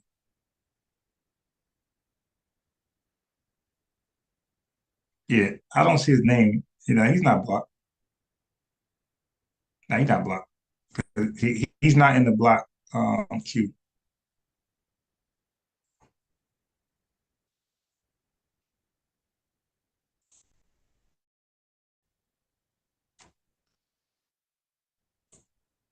People are choosing to pick, and words like racist come up. Yo, what the hell is he talking about? He said words like racist come up. Like, dude, what are you talking about? Like, again, the analogy I made, if I'm saying one of those offensive words in Spanish that's used all the time, like coño, right? That's used all the time on a basketball court, okay? And then I'm in a Catholic church full of Venezuelans, and I'm saying coño, just recklessly. Like, they're not going to accept me the way you did, the way my Latino brother did in the gym. They're going to be like, yo, so although in the gym, that's the right place to use it, that's the proper context, it gets a pass in the gym, that doesn't mean it gets a pass in church. So Fat Joe going before the world, that's like church to FBAs using the N word. Again, that's like church even to I keep re-emphasizing the N word. FBAs don't even want other FBAs to use it. I got two friends I call right now that tell you that they check FBAs on a regular basis. Yo, don't call me that, bro. I'm not your N word. And then that's it. They stop calling that. So no, like you don't have the right to call everybody the N word. Some people really don't like it.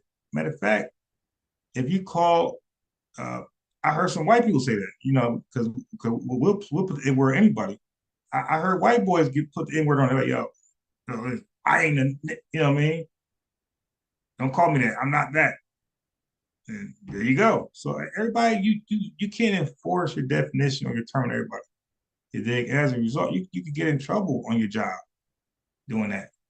Now, Fat Joe, if in a corporate office, he's not doing that. Yeah, there's no way because he's a rapper, right? He's in these production meetings.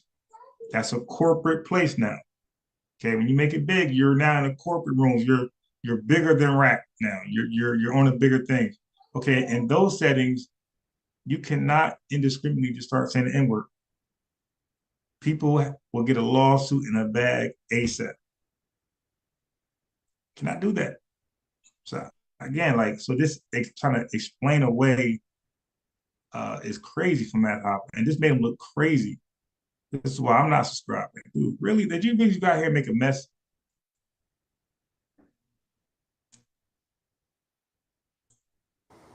discrimination, right? Now let's take Yeah. I just need y'all to follow. Like, what the hell is he talking? I'm gonna go for no pausing. I'm gonna start from the beginning, bro. What is he talking about?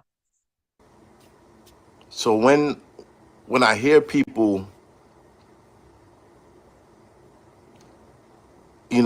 making these comments or hating on Fat Joe, or We're hating it's the because we're same mad at people him that in his language. refuse to acknowledge that Eminem is one of the greats. And of course, it's all, Wait. So they say, and of course, it's all subjective. He don't know how to say it because he's stupid, but it's called subjective, bro.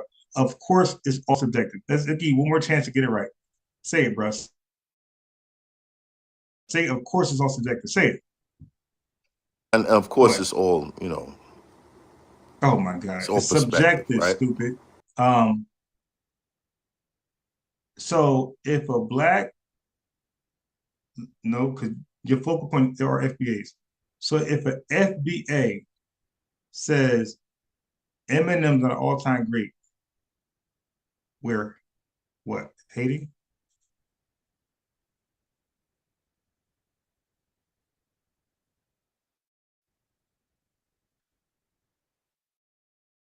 Come on, man, run it back, Turbo. Or hating on Fat Joe, or it's the same people that refuse to acknowledge that Eminem is one of the greats. Yeah. Who the hell ever said Eminem's like a great rapper? Go get it and bring it in there. Go get it and bring it in. Like, what is he talking like? I mean, well, some people say he's trash, like, and they don't like his voice, they don't like his swag, and they don't like his music. Like some people like for example, like that whole Waka Flocka thing, the trap music. No. Okay, here, take him up. No. Go in here. Go in here.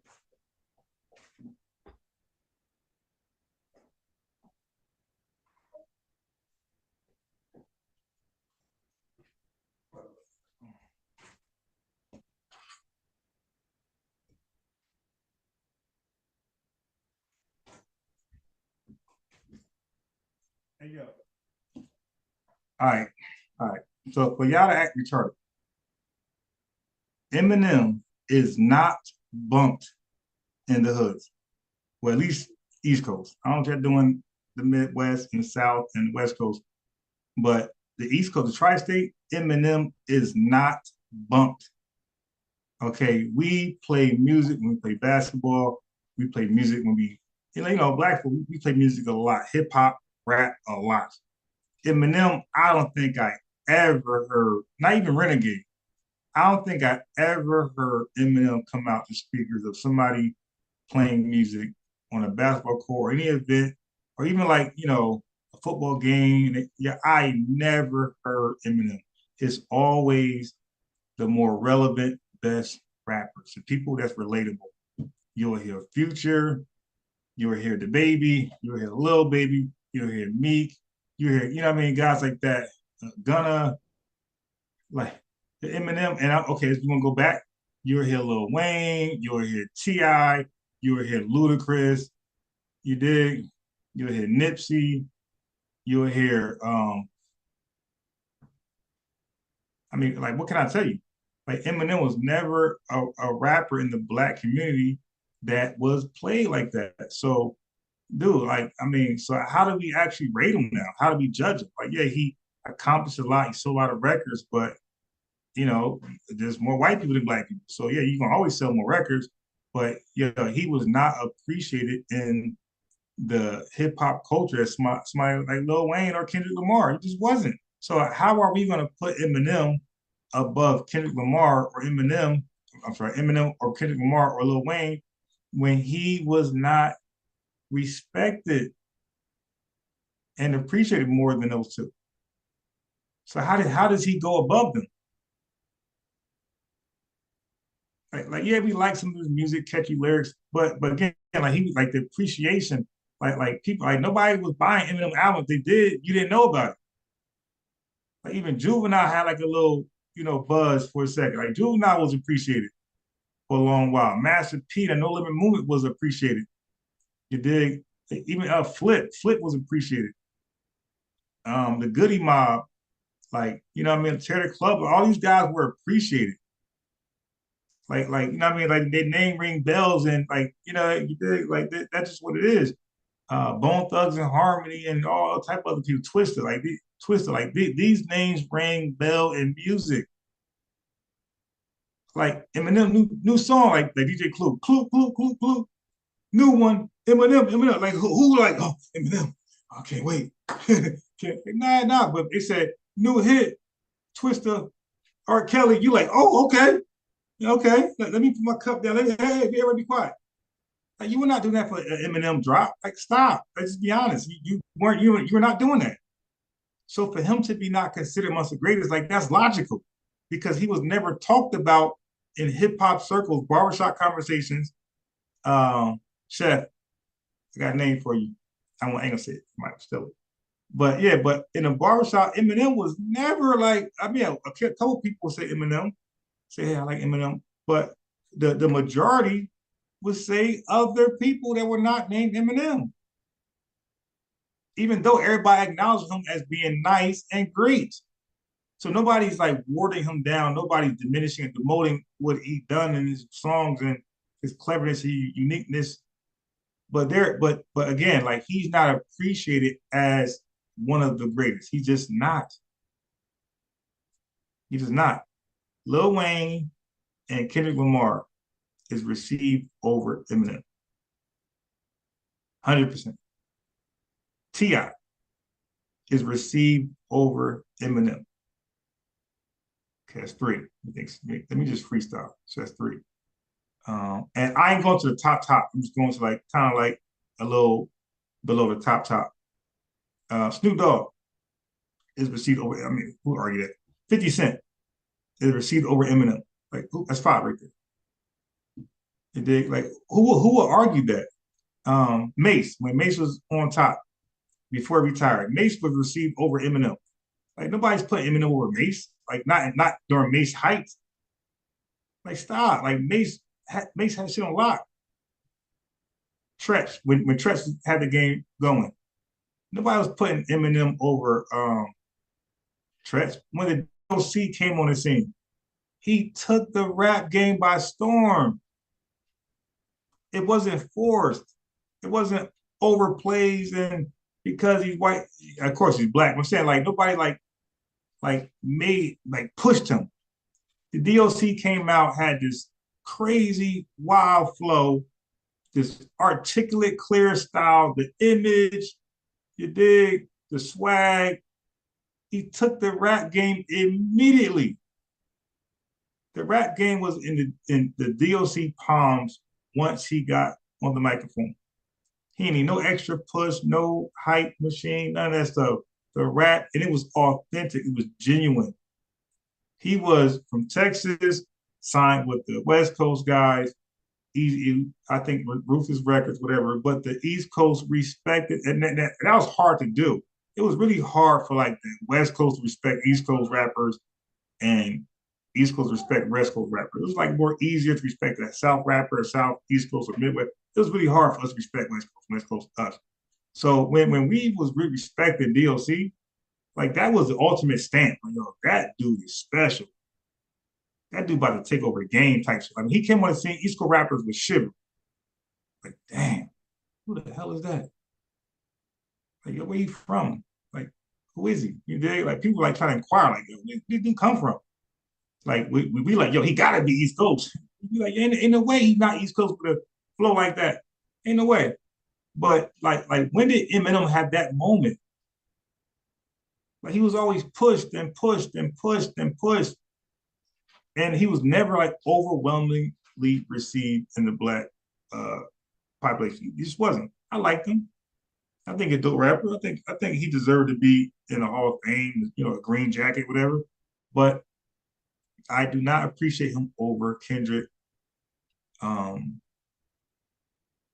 Wayne, T.I. Who else I say? T.I.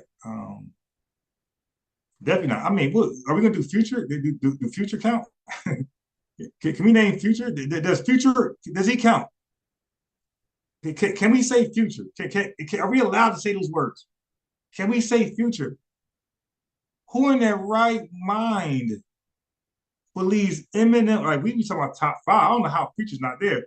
Hey, yo, how he might be the fifth one. Like, how are we skipping Eminem over Future? Future's still relevant now. He still demands respect and command now.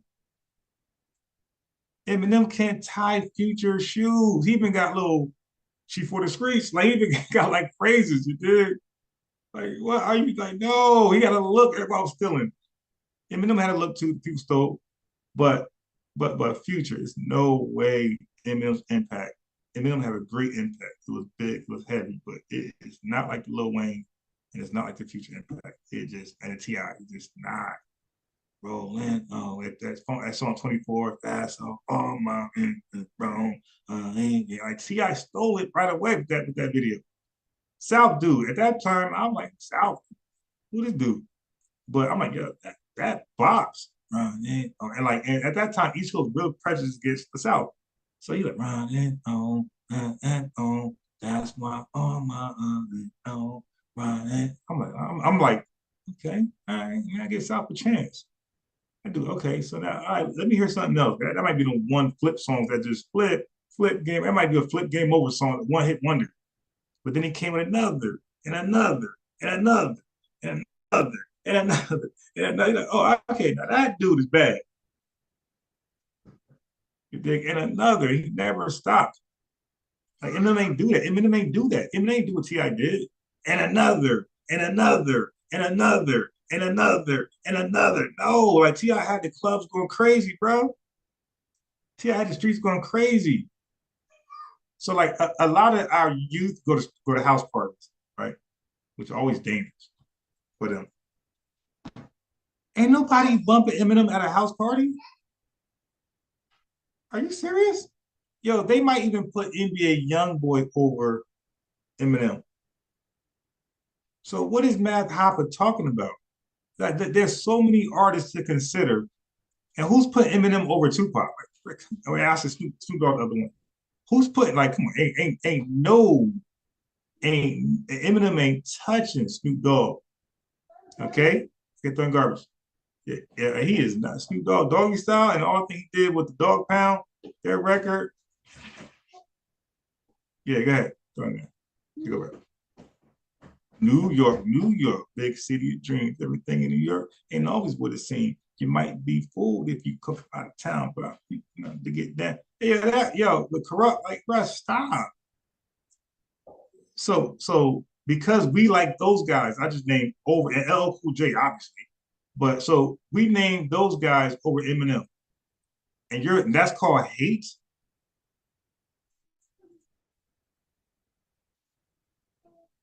This guy's retarded. He definitely a legend. Fat Joe, or So we give him his credit. same Like people that he's a legend. refuse to acknowledge He's a great. Eminem is one of the greats. And of course, it's all, it's all perspective, right? So what is your argument? Like, You got to understand why Jared, people look at. hey yo, you just debunked yourself. You just said, but he don't Eminem, but it's all perspective. So it's not hate then. That means that people like this. So people like lemonade over fruit punch. They like fruit punch over pineapple juice. So it's not hate then. Like you just debunked yourself. Like he just ranting and rambling.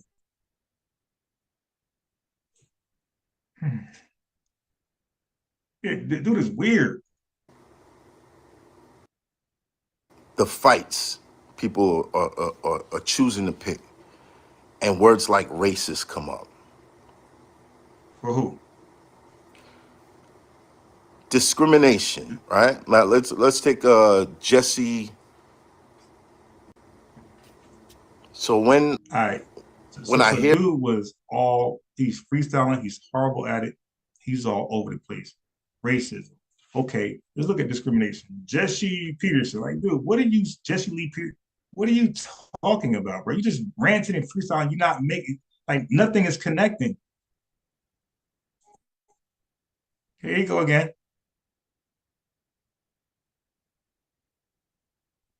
Here you go again.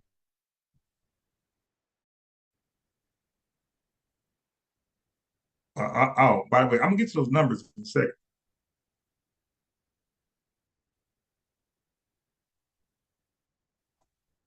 Look at this foolishness right here.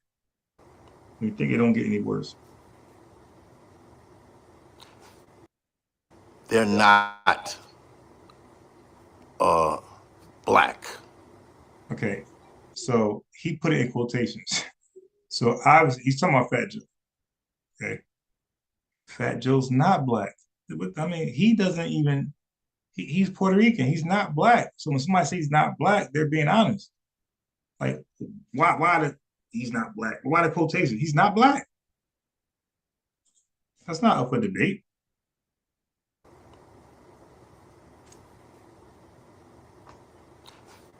They're not So what is he black. black? So he can't say nigga. Okay, They're why are you not throwing black. quotations there, bro? That's stupid. Black is not quotations. They're not black. Black is black. So we can't say nigga. Yeah. The LBGTQIA plus got terms for themselves that I can't use publicly or on YouTube. They can use it amongst themselves. I can't use it. They're gonna hold me accountable, liable, and I'll probably be looking at some consequences. Um, the Jewish population, I'm sure they call each other something in their language. That's offensive when they piss each other off, but you're not entitled to it. Africans in different countries, they call themselves things when they get pissed off at each other, frustrated and annoyed. But you can't say it. I mean, that's normal. Like people call women. Women could call themselves O's, be like TCHs, all that type of stuff. You can't do that. Like at the job, they can say, "Man, shut up, BI, whatever," and they not nothing. But let you say that. Shut up, BI. You fired or in trouble. So Brett, man, is he that dumb or is he doing that much to cover for Fat Joe? Like this is ridiculous at this point. Peace, stormy weather. I see you, Jesse. So we can't say nigga. Oh yeah, but Fat Joe. I mean, a Big Pun, my favorite rapper. No Yeah, disrespect. okay. Thank you. Is Eminem better than Big Pun? Like, who actually believes that? Like, who actually believes Eminem better? Big Pun album. I gave you fair warning. Beware. That what's the album called? Capital Punishment. What Eminem album is better than that? What album Eminem? And even did he do two albums? The one with 100%. Cuando llegará el día de mi suerte, te lo juro todo mi gente. Llegará, and we won't stop. We always knew you make it. Yeah, you made it to the top. Like what? Like, bro, stop. Like that was straight bop. I don't want to be a player. No, that's hip hop. Eminem music was different. It wasn't your natural hip hop song. He came with something different, like Post Malone, but it wasn't like your natural bop. It was a different, hey, my name is nice song, but it was like different than what we're used to. Like Big Pun, his music fit right in with the bops. Don't want to be a player no more. Like that fit right in. You dig? That Capital Punishment, that might be one of the best albums ever. That thing was well put. Every song, you could play that thing from front to back on loop. Every song was fire. So how does Eminem jump over Big Pun? I don't know how y'all like rating this stuff. Puerto Rock judo. You don't know. You don't know. Puerto Rock judo. You don't know. Yeah, like, and he has some clear. Like, come on, bro. Really? and his flow. How is Eminem better than Big Pun? I don't got Eminem over Big Pun.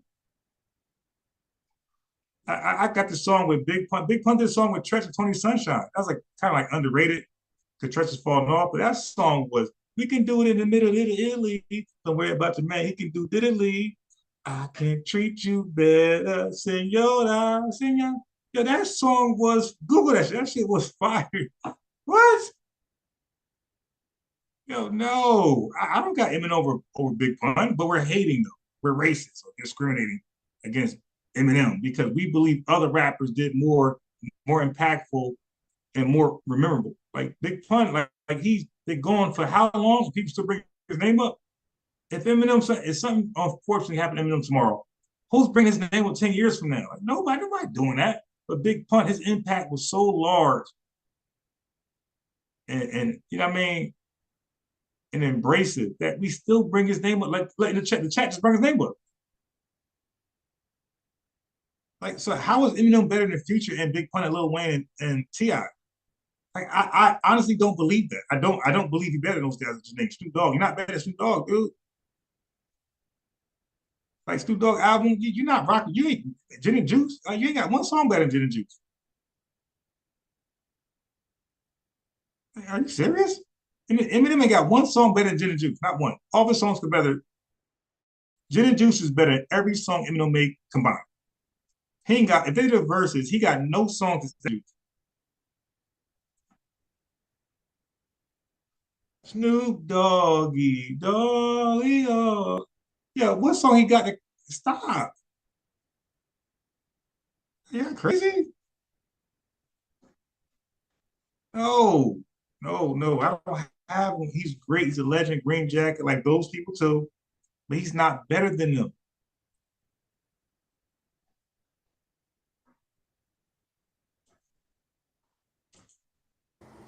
So we can't say nigga.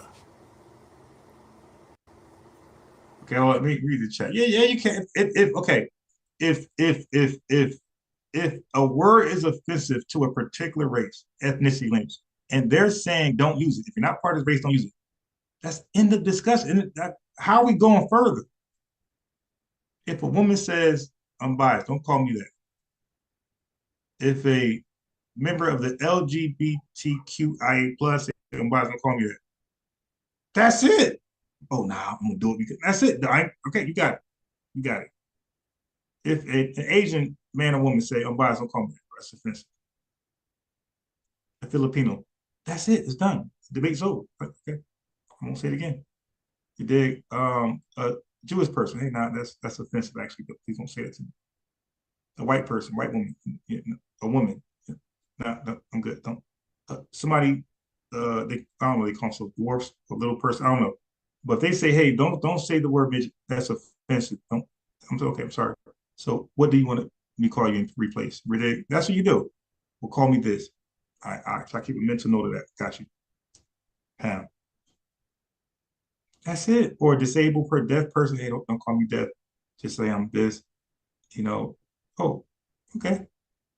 I ain't gonna debate like Matt Hoffa. Oh, so they say they don't want it. Dude, that's debate's over. If they're saying you're not FBA, you're not black immigrant, you're not black, don't say it. At least publicly, right? On a big platform where you can be canceled. You might want to just take heed to that and be like, okay, I'll do it my control settings. I'll do what I do. But on public, uncontrolled settings, zip it. What's so hard about that? What is so hard about that? Why is that debate? Why is that so hard to just do? You know what? Yo, my fault, Fat Joe. Yo, my fault. Yo, we're in my local control settings. We say it's no big deal, it's no pun, there's no racism, no discrimination. We don't mean it the way the colonizers did. Slave we don't mean like that. We mean like you mean it. But I understand coming from me, not black. It sounds like it could be. Yeah, I got it. So you got it. My apology publicly on large, diverse settings. I'll be mindful not to use it. But on my own public control settings, my crew and people I rock with, I'm gonna use it. So that's it. All right, thank you for your feedback. I appreciate you guys. Buy my album. Done. Done. All right, so let me read some comments. He reads Eminem killing anybody from Terror Squad. I don't think well, he ain't killing. I don't believe he's beating Big Pun.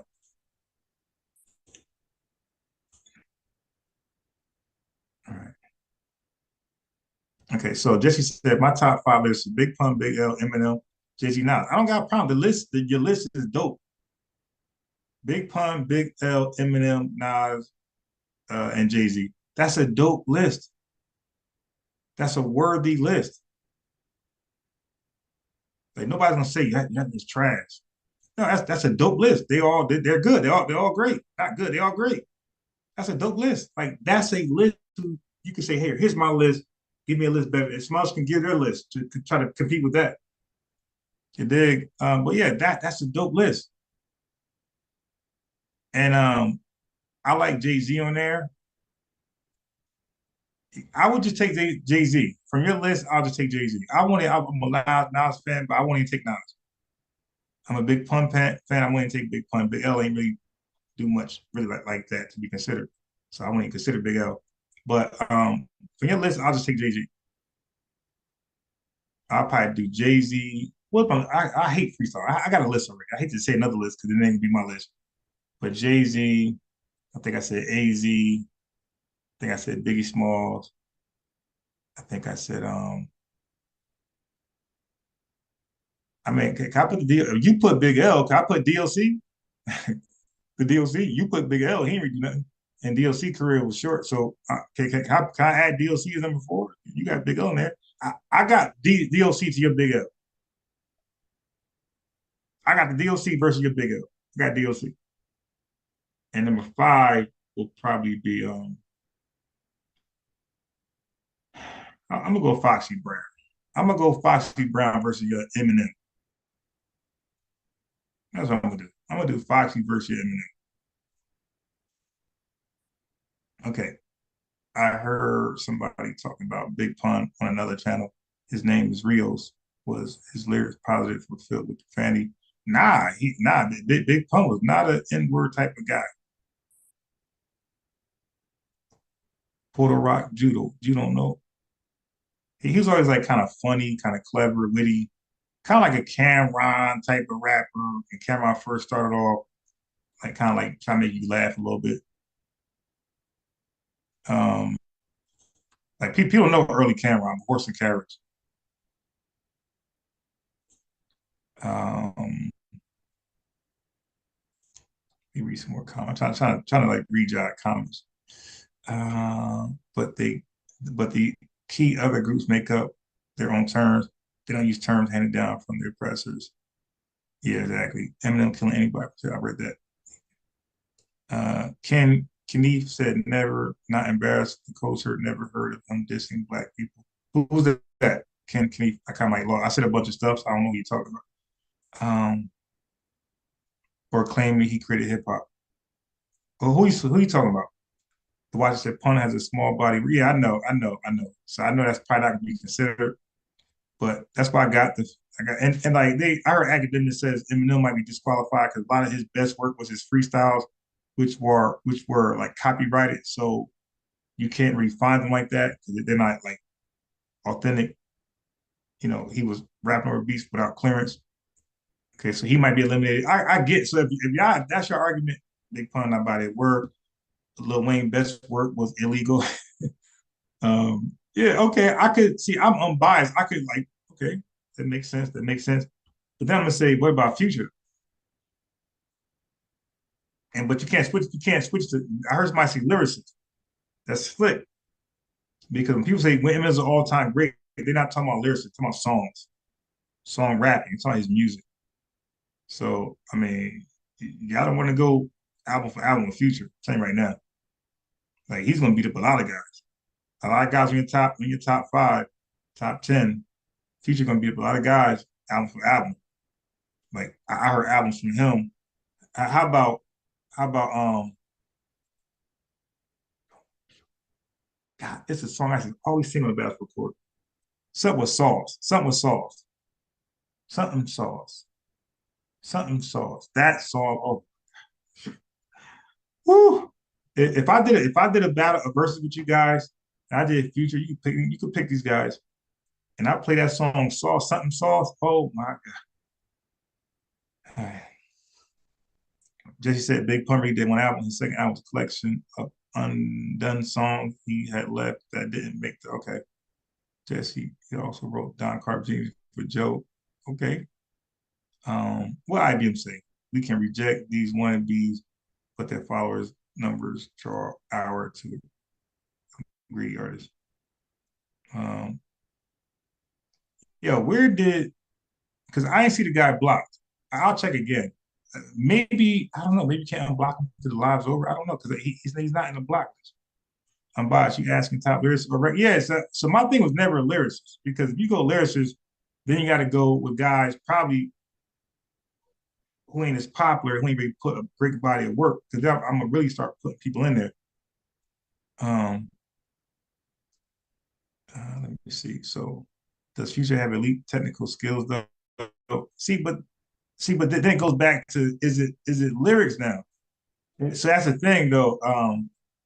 Intellect. The thing is, what is the criteria? Because when I hear people say Eminem is all time, I don't think they mean just lyricist. I think they mean his body of work. So now I'm like, well, shit, I don't think he better. Oh, that's the guy. I had 50 Cent. Right, so that's why this is. I'm old school where I'm intelligent. I write stuff down.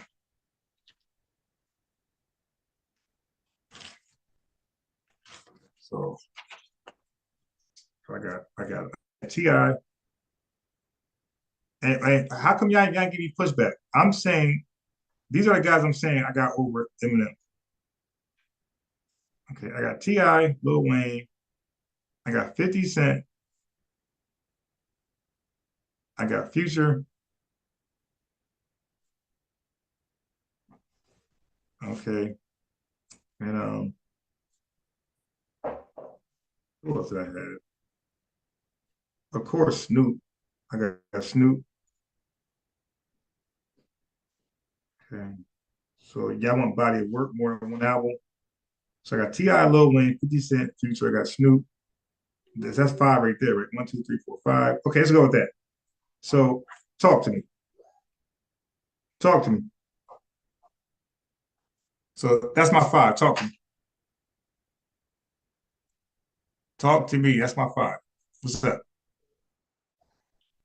Give me some pushback.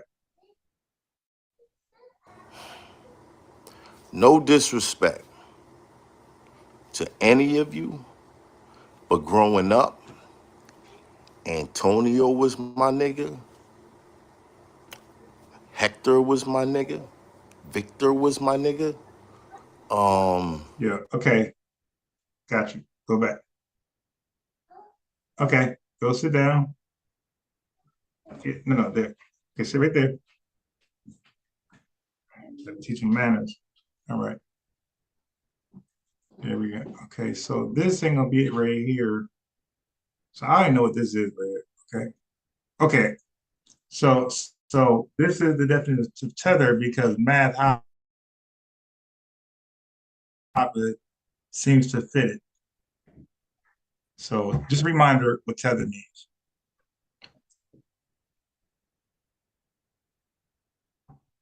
Some of your terminology I And don't then I'm gonna give you the LP quite room. understand even after listening to you quite a while. Like I'm not quite sure the distinction between a tether, an FBA, and I heard another one. Is it a mindset thing? Yeah, when we talk about a person being a tether, that's somebody who comes over and basically tries to cosplay as us or undermine us to a certain degree, or a person who has a negative disposition about our lineage. But a tether doesn't mean a person is an immigrant per se. Just because they're an immigrant, that doesn't make them a tether. So we're very clear on what those terms mean. Some of your So terminology. tether's not all immigrants, but Matt Hopper fit the definition because he's undermining the outrage for Fat Joe, all right, for no reason. So technically, by definition, it'll be a tether. All right, let's go on.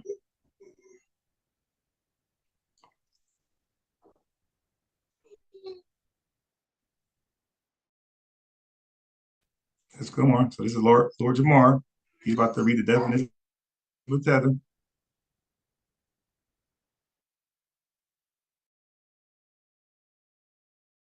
I ain't know that damn late. Damn. Hey, yo, everybody subscribe. I'm going to be on, I'm going to be live a little longer, but I'll be live tomorrow early morning before the game starts.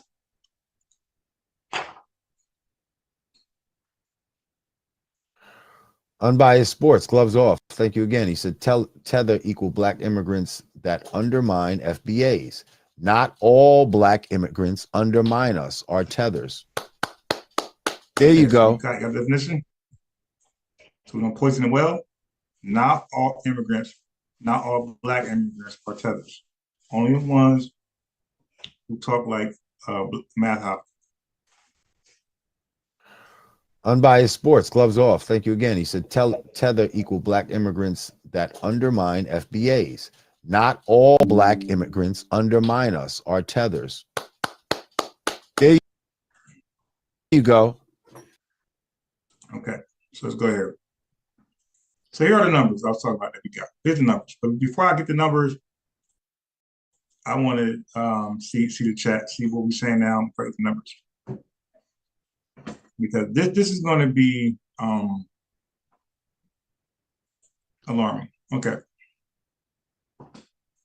So let's see. You got to ask about family, grandparents, great parents. You got to find out if their lineage goes back in America or if it's person outside of America. Oh yeah. So I was making like, I'm not doing lyricists because 50 Cent won't be here, or Future, or even Snoop. So I'm doing what you guys do. When y'all say Eminem is top 5 or whatever, like what do y'all mean? Because he damn sure ain't top 5 lyricists. You just said Big L. He ain't fucking Big L. He messing with AZ or Jay-Z if they're right there. And Biggie Smalls 4. Like, come on, Rakim 5. He ain't touching them lyrically. Or Nas. So we know he ain't top 5 lyrically.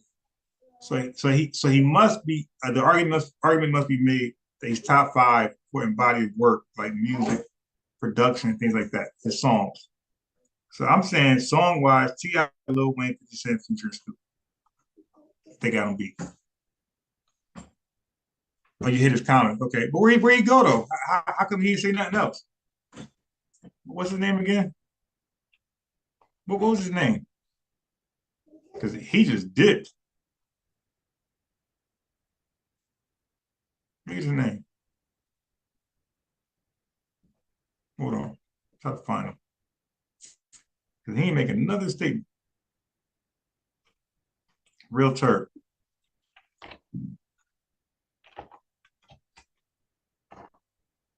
All right. Okay. So now here is the raw truth. Now this is where some of y'all ain't gonna like me. But I'm about to Tone Talks will be the numbers and I'm going to interpret, right? So this way I ain't gonna like me because I'm gonna give you the raw, unbiased truth. Y'all know my nickname. Anybody can get it. I'm the can man. Africans can get it. Americans can get it. Jamaicans can get it. Puerto Ricans can get it. Mexican, you put in trash. Mexicans can get it.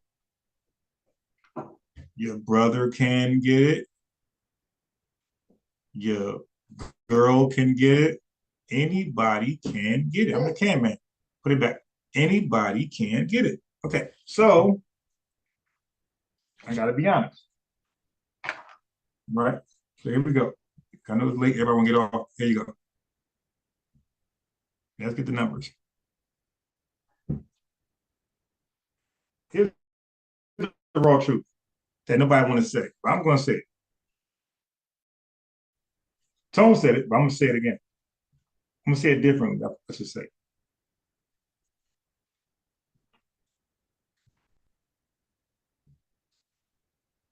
Let it load up. So I'm gonna say the raw truth. Part of the problem is we don't know the numbers. There's about 42 million, 40 million blacks.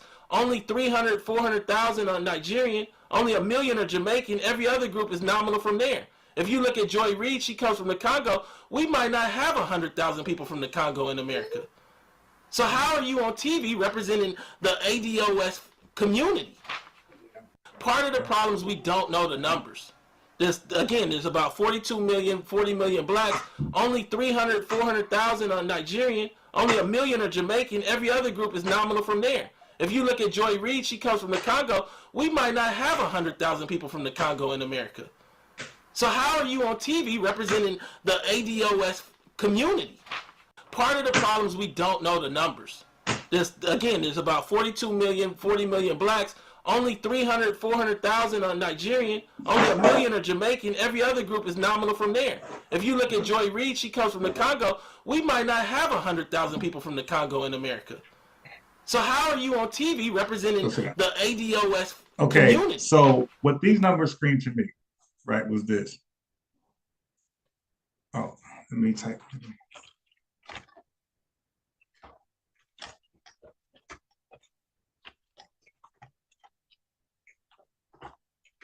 Okay, so what these numbers scream to me was this. I'm gonna ask you a question. Unbiased Sports made the big league. So I'm gonna ask you a question. Do y'all believe, okay, so black folks we're 42, 43 million deep in this country, right? Don't you guys think that we need more help and to get our aims and purposes done, like far as more allies, we need more numbers, because we are still a minority to some degree in this country, right? We're not, white folks are way larger than us in this country, straightening. So the question is, don't you guys agree that the 43 million of us in here didn't really do what we need to do up to this point? Like we still got more work to do, right? Or we need probably more allies, more people rocking with us. Give me your answer in the chat. Let me hear this.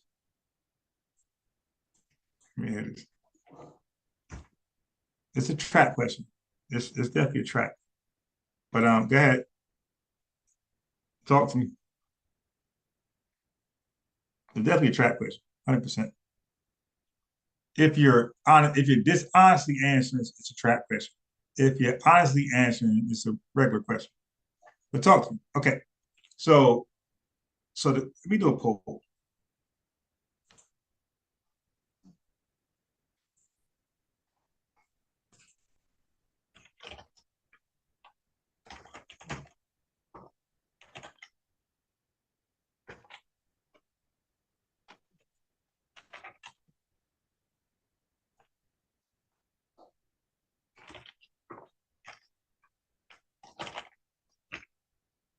Okay. Here's the poll.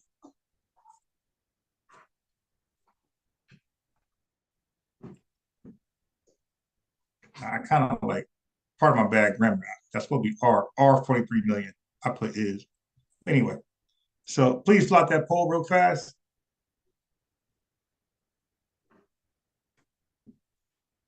Please do that poll real fast. Let's get a quick count, and then we'll read the results. And like I said, it's not going to, whatever y'all answer, it won't go against my conclusion from these numbers. It's a sincere, legitimate question, but it won't damage my conclusion at all. Either answer is going to support it. Watch. So y'all can purposely put no, purposely yes, both going to support me. So go ahead and try. It's going to support my conclusion. All right, so let me play something while we get the votes in. Go ahead, IBM, get your vote in there. So while we doing that, oh, let me go here. Now this was crazy. This was crazy right here. So yeah, do the poll thing real fast so I can read it and close it out.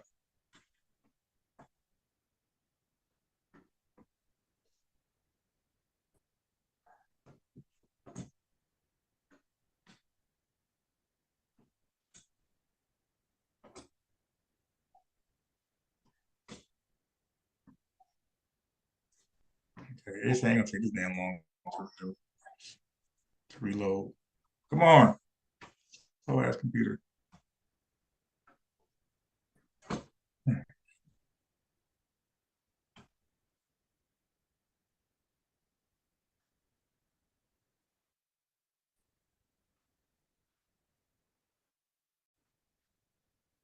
This is wild right here. Yeah.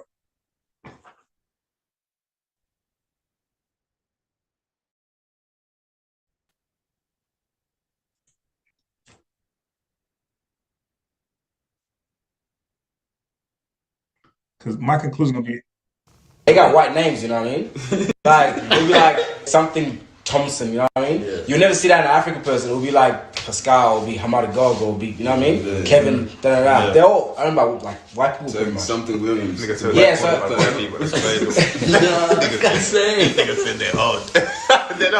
okay.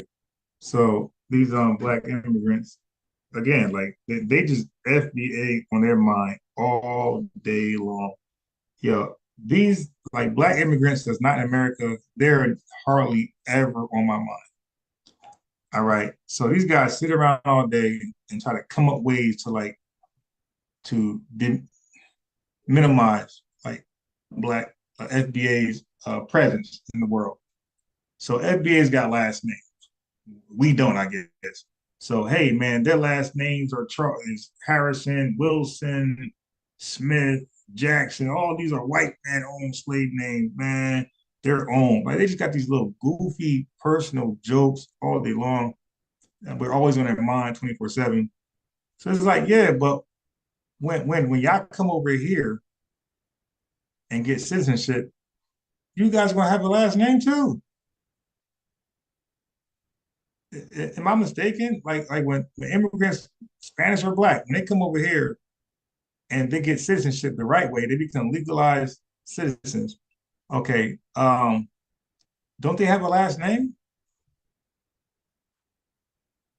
So like it's not that are y'all own too? So all of where I don't know, from Canada or UK. So all of the blacks and Canadians that come over here, like Drake, are they now owned by the white man? Or are they just FBAs? Like these are weak, goofy arguments. I mean, they sit around and they have all this ha ka ka kiki, and like they hardly invited FB on the panel. They just inside jokes, trying to catch up because FBAs are the most desirable men in the world.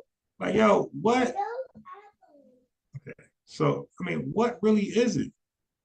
They sit around with these little, okay, let me think of another way how they're not that great in society, in the world. Okay, let's show white folks, look, white people, look, Hispanics, look, Asian, look, Indian, look, they have the last name of their slave master. See, they ain't so special, they're own. Like these weird little inside jokes that's unwarranted. It's like, yo, what are you doing? Peace, man, Mr. Meach. Okay, so watch this. I'm gonna click the link. I'm gonna click the poll. So again, I had a little typo. I said, are 43 million FBAs enough to get things done? So we got 73% that says yes and 27% no. So I'm gonna answer both. Hey, got it. Go in the room. I don't know. What do you like? I don't know. Why you like playing the damn dog food? Come on. Okay. Okay, go. So okay, yeah. So now listen, I'm gonna answer both ways. How when you say yes or no, it's still the same conclusion. Okay. So let's go with 43 is enough. All right, so let's go with that first. The positive, the affirmative. So if 43 million FBAs, right, are enough to get things done, that means that we don't need allies, right? So people like Math Hoffa, academics, these guys, like we can, no. Dude.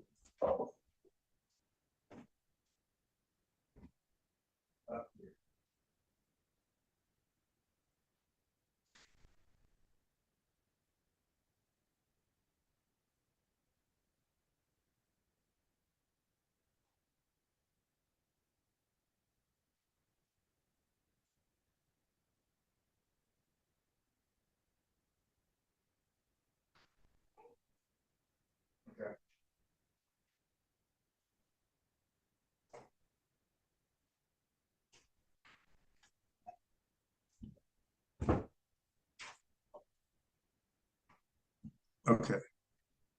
I hate when I like this. I'm trying to get sleep. Okay. So if 43 million is enough, then that means that we don't need anybody else, right? We can do it. So that means we can thoroughly, efficiently, effectively cut off all black immigrants and all other immigrants. Like, that means that we don't need nobody. So we can just stop supporting you right now. So whatever we were supporting you in prior, we can stop now because according to the polls, we don't need you. Now, can you cut us off? Do you need us? So that means we can march, we can protest, we can vote, all petitions, everything. We don't need you to get what we need done for ourselves. The reparations movement, all that stuff, we don't need you. So we can just cut you off, goodbye. So that means that you are really dead weight. You are replaceable, like Beyonce said. You're replaceable. Okay, so if what the poll is saying is true, then you would think that they would have more respect for us, the fact that we don't need them. It's like, yo, we don't want math. So I'm speaking from the vantage point of we don't need them. So and they're still making these podcasts and slick talking FBAs. It's like, yo, why are we still fucking with you again? You capping for Fat Joe, you do academics doing this. Yo, why are we fucking with you again? Like, why do we need you? It's a podcast. Like, so like we could easy. You dig? Like, so really, so why are you subscribed? Why are you buying all the I mean, I told my friend this the other day. I said every Jamaican store I ever went to, Jamaican restaurant I ever went to, every one. I recall FBAs being the line. Somebody say I'm capping. Somebody say I'm capping. I recall every time I went to a Jamaican store to get some jerk chicken, whatever, I recall the line being FBA. Tell me I'm lying. Jamaicans, am I lying? When you guys go to your own restaurants, own a restaurant, is the line typically or even half on a regular basis FBA? Or is it Jamaicans?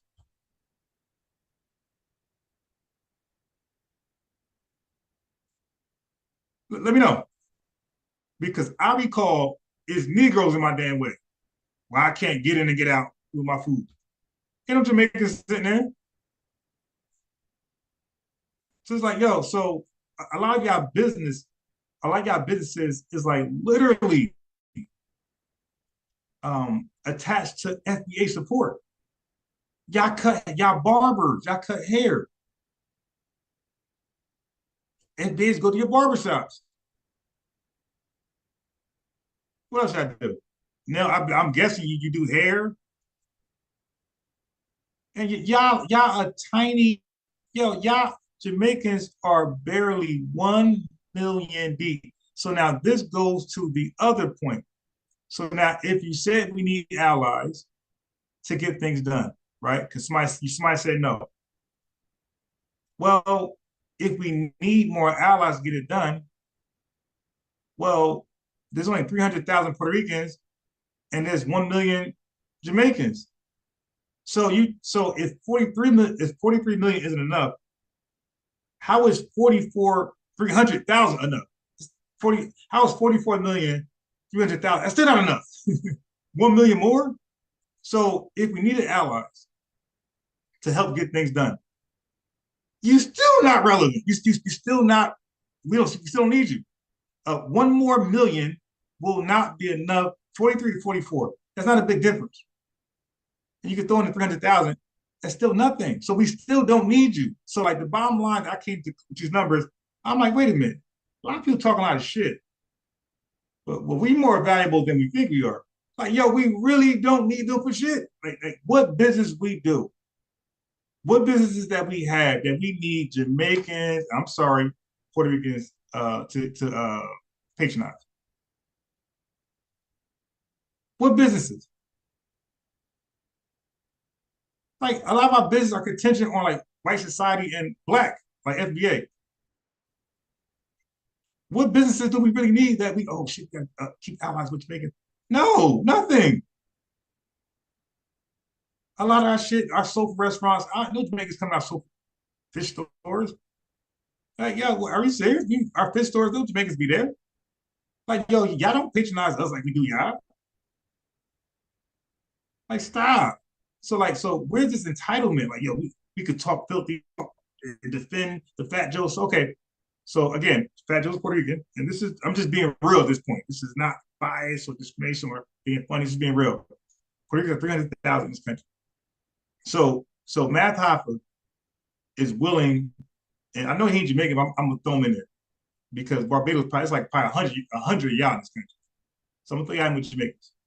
All right. So you'll defend Fat Joe, who can only bring you max 300,000 subscribers.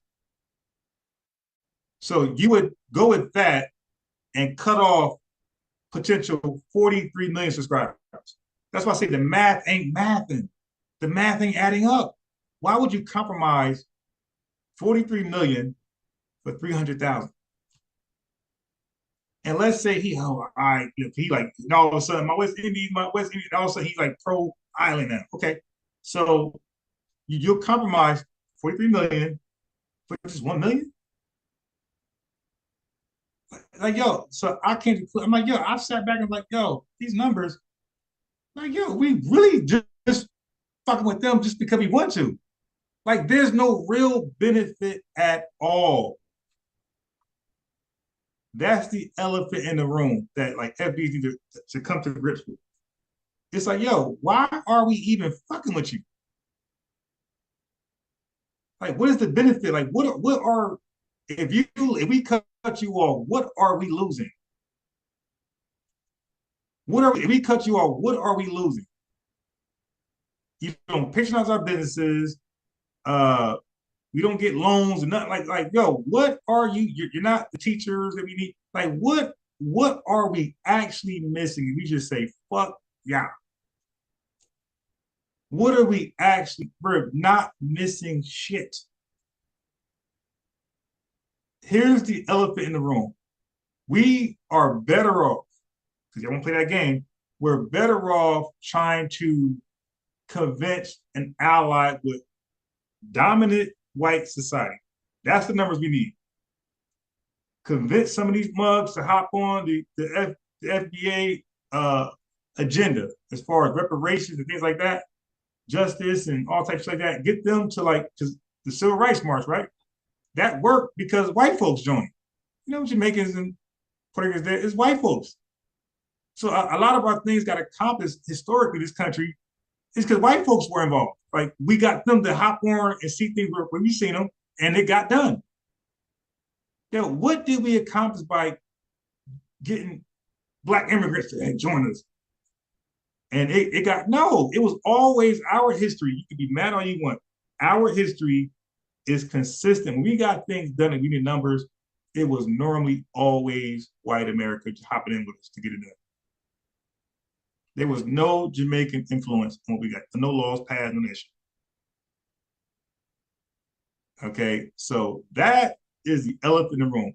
So when people like Math Hoffa talking slick and shit, it's like, yo, really, like Fat Joe's Puerto Rican, and a lot of his success is off the back of FBAs. He was hip hop, he was rap. Some Spanish folks rock with rap, but a lot of them don't really care for it like that. Like, they got their Puerto Rican rap, it's something I like, and they got their own music, right? But Black folks, for the most part, we're just hip hop. We don't have like some other like thing to get into. We're just hip hop. So even Jamaicans, they got hip hop, and they can go back to some Jamaican music, dance hall, whatever they call it, that type of shit. But Fat Joe's success is 100% because of FBA support. Math Hoffa success is 100% FBA support. Academics, DJ Vlad, Adam 22, all these guys, all of their World Star Hip Hop, all of these immigrants, success is 100% FBA. So if we cut you off, who's going to replace us?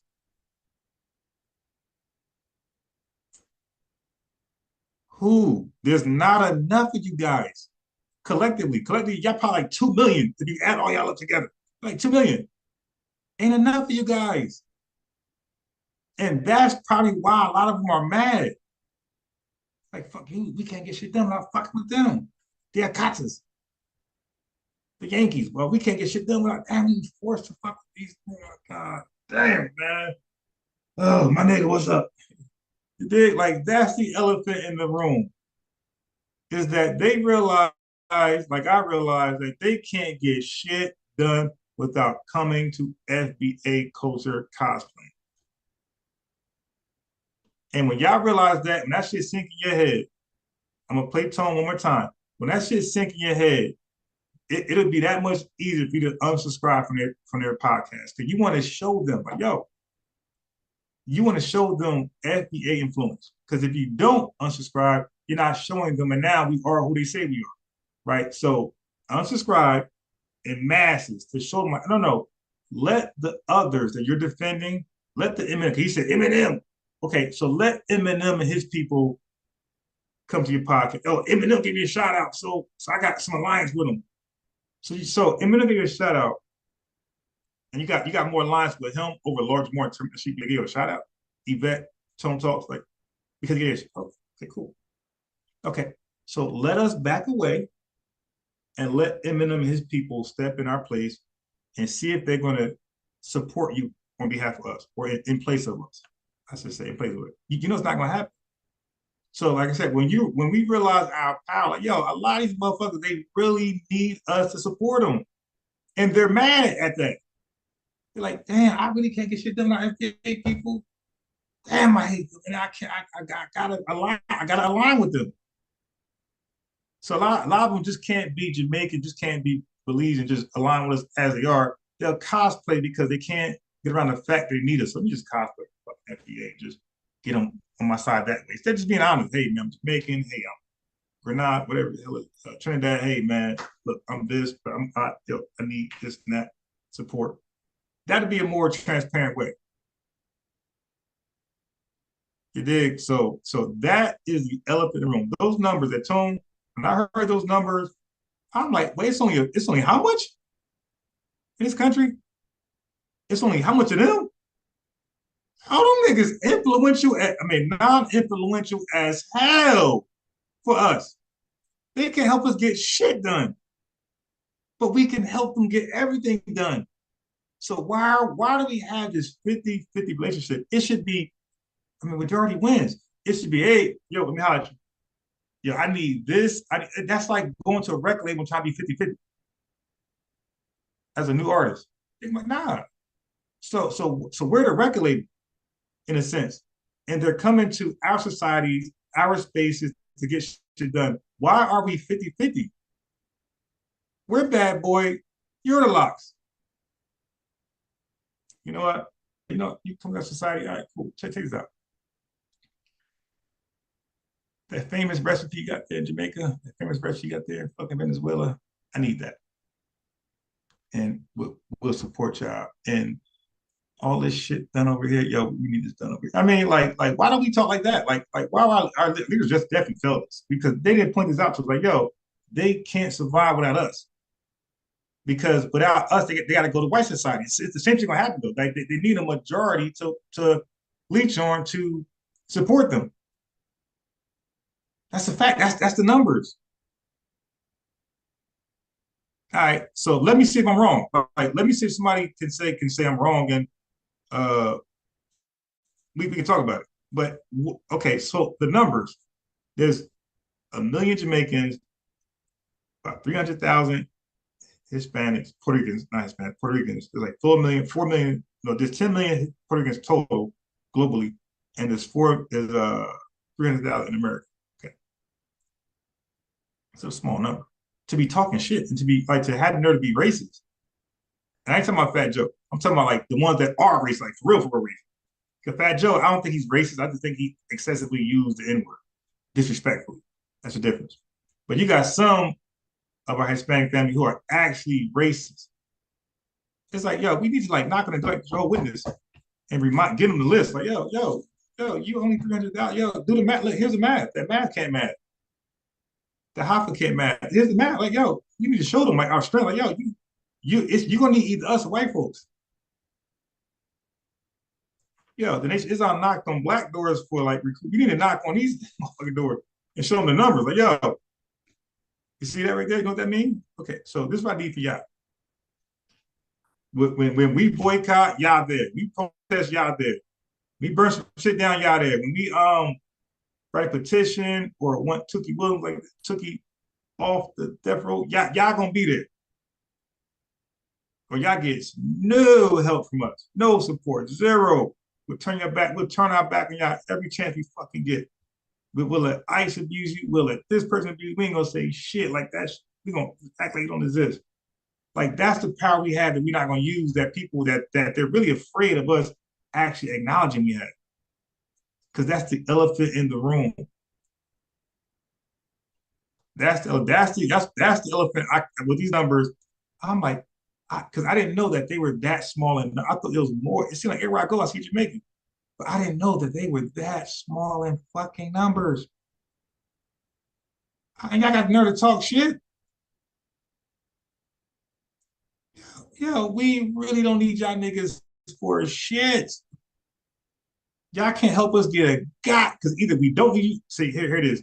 That's why the poll's there. So either we don't need y'all because we have enough, or we need help, but you're not enough. One more time. Either we don't need y'all because we have enough, or we do need allies, but not y'all because y'all don't make up enough. That's the bar. Y'all should clip that. That's the bar. Ain't a lot of y'all. Y'all really can't impact FBA culture at all.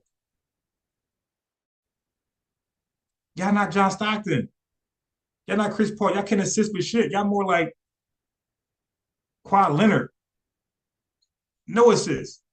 30 points, no assists. Y'all can't assist with nothing. And again, this is not, if y'all take this wrong, that's y'all problem. I'm giving the facts. In America, we don't need smaller groups like that. We don't need y'all assistance at all if it comes to push and shove. We need help with larger society. We need people in like the tens and higher in millions. So now 43 million, 53, that's more strength. Now we stacking like Voltron. But 43 million to 44 million, 300,000, that ain't shit. 43 million, 45 million, nah. Nothing gonna happen, no justice there. You dig? So now, let me do those numbers one more time.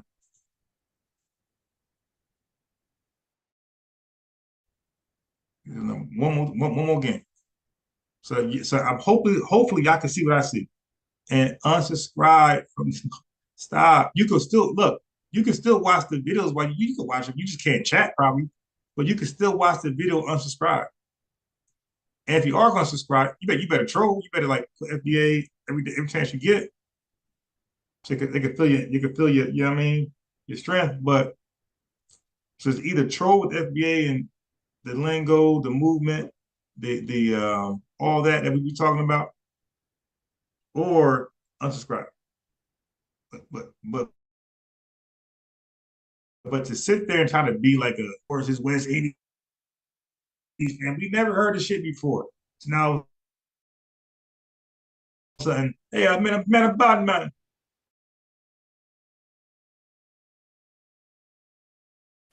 What? He's trying to cater to Hispanics and his West Indies to try to replace his FBA support, but he don't know the numbers like we do. So somebody need to send Matt this fucking clip right here, so he can abandon that he's trying to do. But it's too late. Go, because a guy like me is not interested in academics, math, or so academics, math. There's one more, but those two right there, unsubscribe. Y'all trying to be on code, but you got too little in numbers to be on code. Like, okay, sure. All right, so let's get the numbers again, and then I'm gonna read some of your comments based upon what I discovered. Am I tripping? Am I on to something? Or am I 100% accurate? Let me know. Because I can evaluate my conclusion after reading some comments. But I think I'm on something. So let this video as one of ever play. And let's see. Hold on.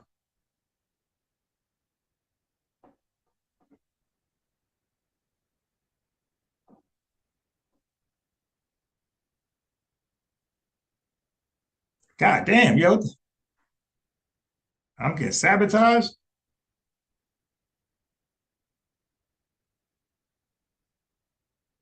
Now no video want to play now? Okay. All right. Let me unshare for a second and come back. Wow. My shit just, yo, which one of y'all sent the bug over here?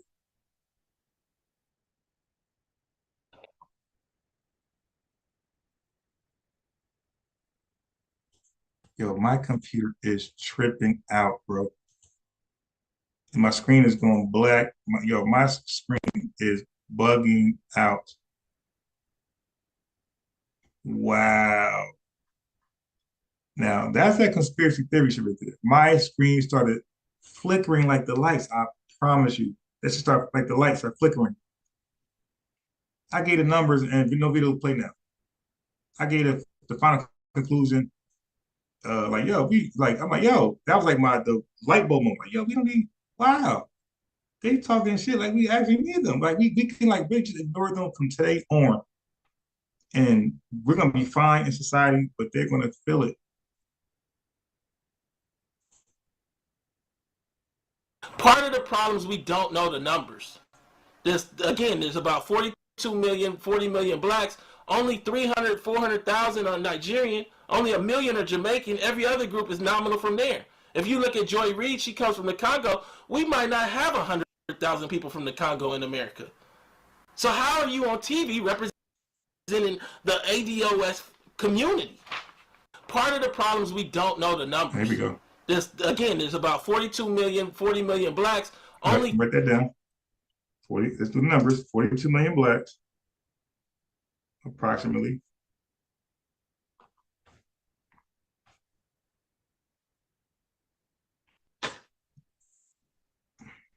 $300,000, 400,000 are Nigerian. Only 1 million. So we got 300,000 Nigerian in this country, and they got never be talking shit. Like, that's wild. Jamaican. Every other group is nominal from there. 300, 400,000 are Nigerian. Only 1 million are Jamaican. Every other group is nominal from there. What do you mean by that point? Everybody is in relatively small numbers. Okay, so we got 1 million Jamaicans. And he's actually being nice because you guys actually like do that Wikipedia that it's like 9. It's like close, but it's not 1 million. So he just rounded off. Okay. All right. So now let's read these chats. So Stormy Weather, they are tethered and always undermining Black Americans. Some immigrants changed their names to better assimilate. That was indigenous. Derek said, we don't need, hold on. Okay, so Derek said, we don't need tethers or immigrants for anything. They couldn't get anything done in their homelands. Pablo Ashan de Leon, FBA, just for clarity, what is the FBA? Mission statement, 10-point program, ultimate goal. We can't trust them. Stormy Weather, IBM said, they love to be like us all over the world. Derek said, immigrants fail in their homeland. We shine in ours and globally. Let me see. T. Ray said, if we just control our industries and the things that we use and consume, we would be straight.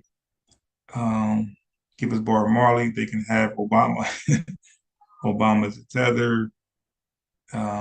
He is white Puerto Rican, not black. Stormy says, world best braider says, send both of them home. Okay. Lame or stupid. Stormy weather. Pablo repeats it. He says, FBAs, just for clarity, what is the FBA? Mission statement, 10-point program, ultimate goal.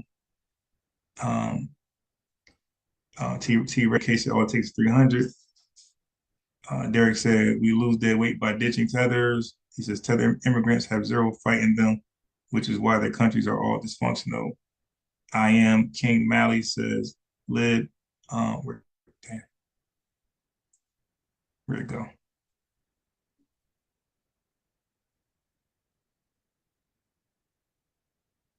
Lid, American over here. I love my FBA. Peace, love, and reparations for my FBA. Thank you. KT the GOAT said, was good, brother. Derek said, another group besides us would ever rock with them. They don't have the power to draw in others like we do. I trade Nicki Minaj for Yellow Man. Got funny. He said, the red stripe is smooth L. Now, the red stripe is good. He said, no, Fat Joe is racist. Stop BS.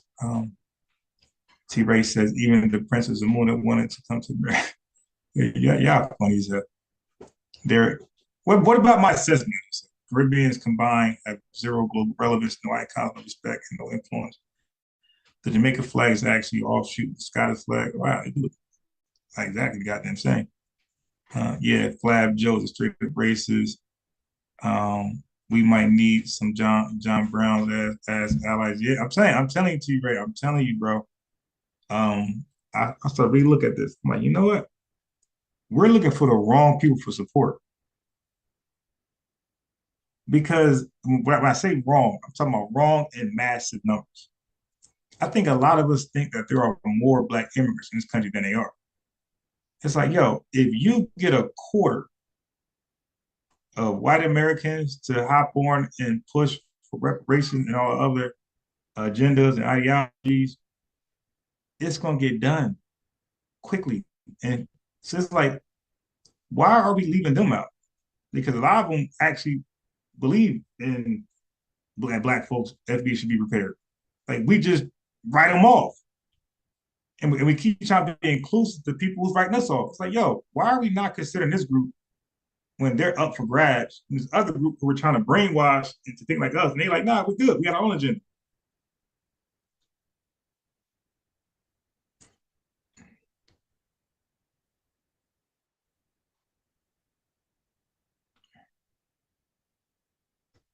Yeah, so now let me go to the guy he said about mission statement. Hold on.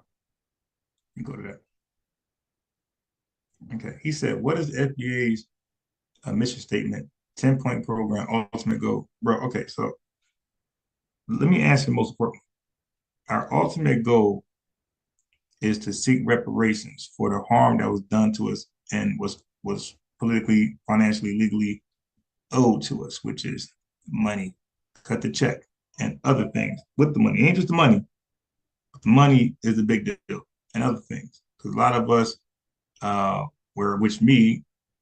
somebody who studies Black American history. I read about convict leasing. I read about parchment farming. I will cook, y'all, if y'all hop on here freestyling. Okay, so I can definitely point out how, and even so convict leasing, parchment. So I can even freestyle a difference between parchment leasing. I'm sorry, parchment farming and convict leasing. They both are pretty much similar. There's a difference, and I bet you guys, without Googling, don't know. So I'm talking about the non-FBAs. So when you ask the mission statements like that, like if you're not aware of history of America, especially Black history, you're gonna get cooked. Okay, so that's why, most importantly, we just want to be prepared because, as Tone keeps saying, you're asking for a 10-point program, bro. The lack of a 10-point program isn't why we're behind, and the racial gap is so wide. It ain't because of lack of a 10-point program. And you said what's? And then you said, what's the mission statement? I'm gonna say it again, Pablo. The lack of a mission statement is not the reason why the wealth gap is so far, okay, in space. It ain't because of those two things. It's because of the money that's owed. It's the head start white people got in this country because of free services, free labor, free forced labor. Okay, when they, I mean, you had black men and women who literally cut down the. You know how you go to these different states, like South Carolina, and they're like going to the woods and the Amazon, and like making it like cultivating and making the highways and stuff like that. And I think in Mississippi, it was Mississippi. I think it was a goddamn jungle. It was literally just black men and women dying out there, also cutting down every vine and whatever to make a pathway, just free, just land that could be cultivated or rooted up to make a highway, roads, trains, and train tracks. We day and night, kids, everybody out there, waters to the damn chest, to the pelvis, to the knees, to the ankles, out there day and night, cutting and creating a path. These guys got no money for the efforts. So now, let me show you something. This is why I like it. Like an immigrant can fuck with me in kind of Black history. I'll beat the shit out of y'all. But hold on a second.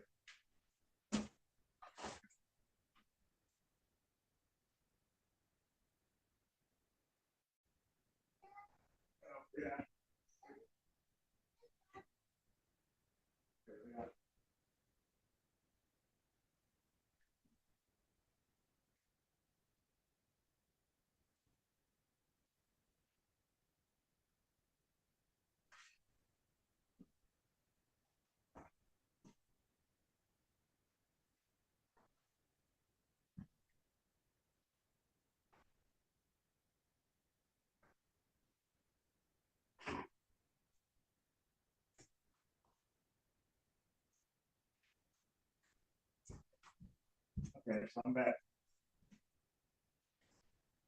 So I'm about to get back in my studies real hard. Okay, so what we got? We got medical. You see me? I'm in this book. We got medical apartheid. Okay. I could the fuck out of it by Harry A. Washington. We got what's this? We got slavery by another name. So this is the first Jim Crow. So Michelle Alexander, I got that book too. She got the new Jim Crow. So her book is the part two of this. Right? It's the more modern, more uh, 21st century of a you could say 19th, 20th century version, 20th century version of this. So her was like an update of this. Okay, I think her foreword is this, by the way. If you got her book, she's referencing this book in her foreword. Okay. Then we got this. This is Parchment Slavery. This is Parchment Slavery. This is the life. The Eddie Murphy and Martin Lawrence. This is, you see what they're wearing? You see, that's the Eddie Murphy clothes and Martin Lawrence clothes. You see that? So that's why I say I will cook you guys if you try to dare with these 5-point programs. Like that's totally irrelevant. What's relevant is being repaid for these, and all these are three different events. Okay, this is before Jim Crow. This is Jim Crow, and this is before Jim Crow. It's medical apartheid. So you fuck around and fuck around. You get cooked on here. All right, let me keep going. Yeah, so all this point program don't matter. Like these was wrong. Medical apartheid, parchment farming, which is really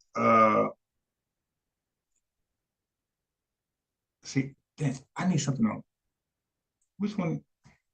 Now, okay, here we go.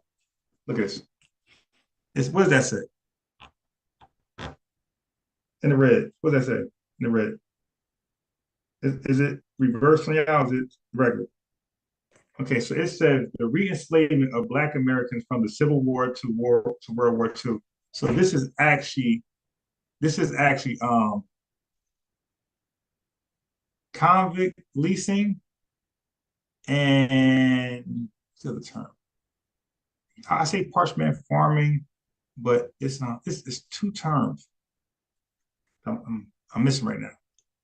But either way, horrible, horrible, horrible.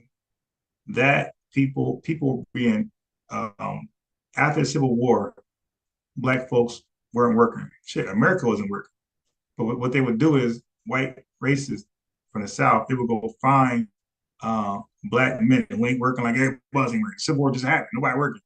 But they'll go find black men, lock them up, and say, "Hey, you a vagabond. It's illegal not to work." And then from there, they would lease them out to like a steel company or a mine company.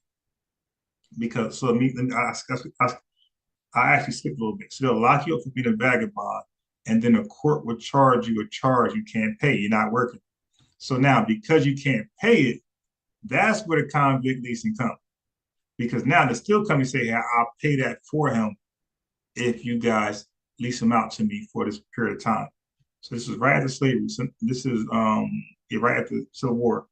So this will replace slavery because they realized, oh, see, on the plantation, they have to feed the slave. They got to do all this stuff, care for him, and all this stuff, make sure he's strong, and a lot of money. But convict leasing, no, it's like a car lot, like of used cars or brand new cars. They just buy a bunch. They just lock up like 9, 10 black men, and they lease them out. As I lease them out, like that's how you go renting a car. If you go rent the car, I, as the renter, don't need to take care of the car. You do.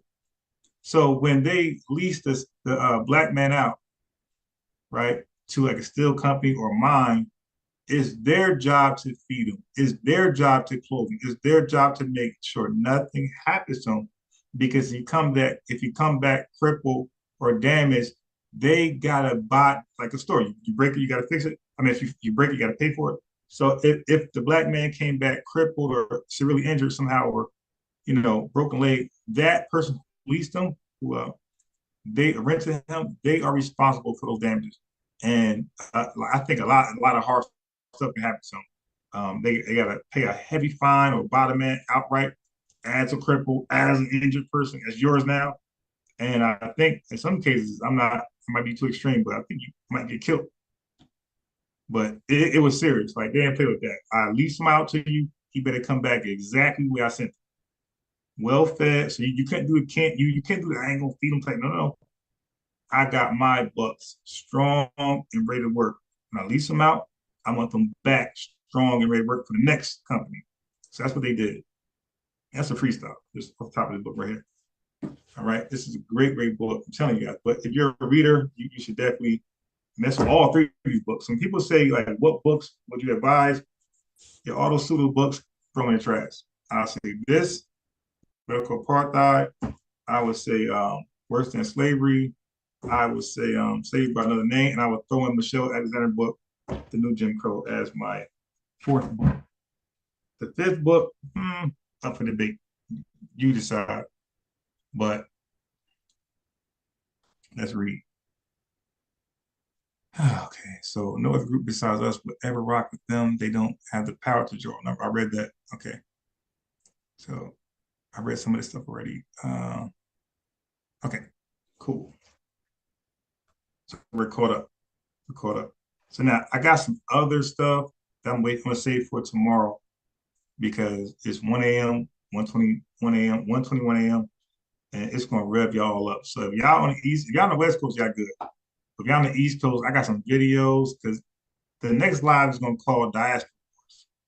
Now I didn't know there's a such thing as that. I didn't know that there was a bunch of black immigrants sitting around bored in their spaces just talking about FBAs all day long. I didn't even know there's a space for that. And they call it diaspora wars. All they do is talk about how lazy black FBAs are, how criminal, how they all day long. FBAs on their mind all day long. And these are guys, now they're their own country, so they're fine. But it's trying to say, what happened to respect is earned? So when they come over here, they need to earn our respect. If you knock on our doors with a gift, you dig, or some food, or that's how these become our communities, not coming our communities standoffish. Like they're really acting like we need them. And we believe that. Like that is the elephant in the room. Like we believe we actually need them. Now they are our brothers, they are our cousins, they are our family, but you don't need your brother. You don't need your sister if you're truly independent. You don't need them if they're toxic. You know, yeah, I'm good. Yo, goodbye. You got Tyrone's your boyfriend, dude, about to kill everybody in the house. I'm good. You just stay over there. You know what I'm saying? So like, you would love to be able to build that relationship, but at the end of the day, if they're toxic, yo, and they're toxic and they need me, so if they're gonna be toxic and need you, that should be an easy cutoff. I'm telling you, that's where we should be at. Recognize our power in numbers and looking at their weakness in numbers and acknowledging it and talking about it to them. Let them know, like, yo, no, I know what's up. It's not a lot of y'all here. We're not, ain't no FBA this, FBA that. We do this. We who? I could count all y'all on 10 fingers. What do you mean we? It's not a lot of y'all. And like that need to be pie in their face every time they talk trash. Put that pie in their face, put the numbers in their face. Like, yo, how many of y'all think, yeah, I mean, just ask them, yo, how many of y'all in this country? How many you think in this country? How many? I don't know. Just take a random guess. 40 million. No, that's us. That's FBA. How many are y'all in this country? I'll tell you, barely 1 million. So what can you actually do for us? You're not scientists, you're not doctors, you're not you're not good at technology. Like, what do we actually need you for? Okay, so now talk to me because I'm the record label owner and you are the artist. So that's how we're gonna talk from this point on. We're not equal, we're not even in America. We're not. So let's stop talking like we're equal. Okay, so anyway, peace, Chef. Yeah, so I don't know if Chef came late, but Chef, man, I believe the elephant in the room is that we were duped to believe that we need them. And I'm saying all immigrants, but specifically black. And don't forget, I'm saying they are our brothers. I'm saying they are our family. I'm not like disowning. I'm just saying the real. There's only 1 million Jamaicans in America. There's 43 million black people. If we can't get anything done with 43 million, 1 more million won't make it happen either. So that means we really don't need them. They're in the way. And if 43 million is enough, then 1 million more ain't, what's that gonna do? So we still don't need them. So I believe we were lied to and duped to believe that we need this 50-50 symbiotic relationship with black immigrants. And like the truth is we don't. Like they need us. They to be successful in this country, they need us on all levels. They need our physical support. Again, you go to a Jamaican restaurant, I recall is a long line of my people in my goddamn way making me late for work.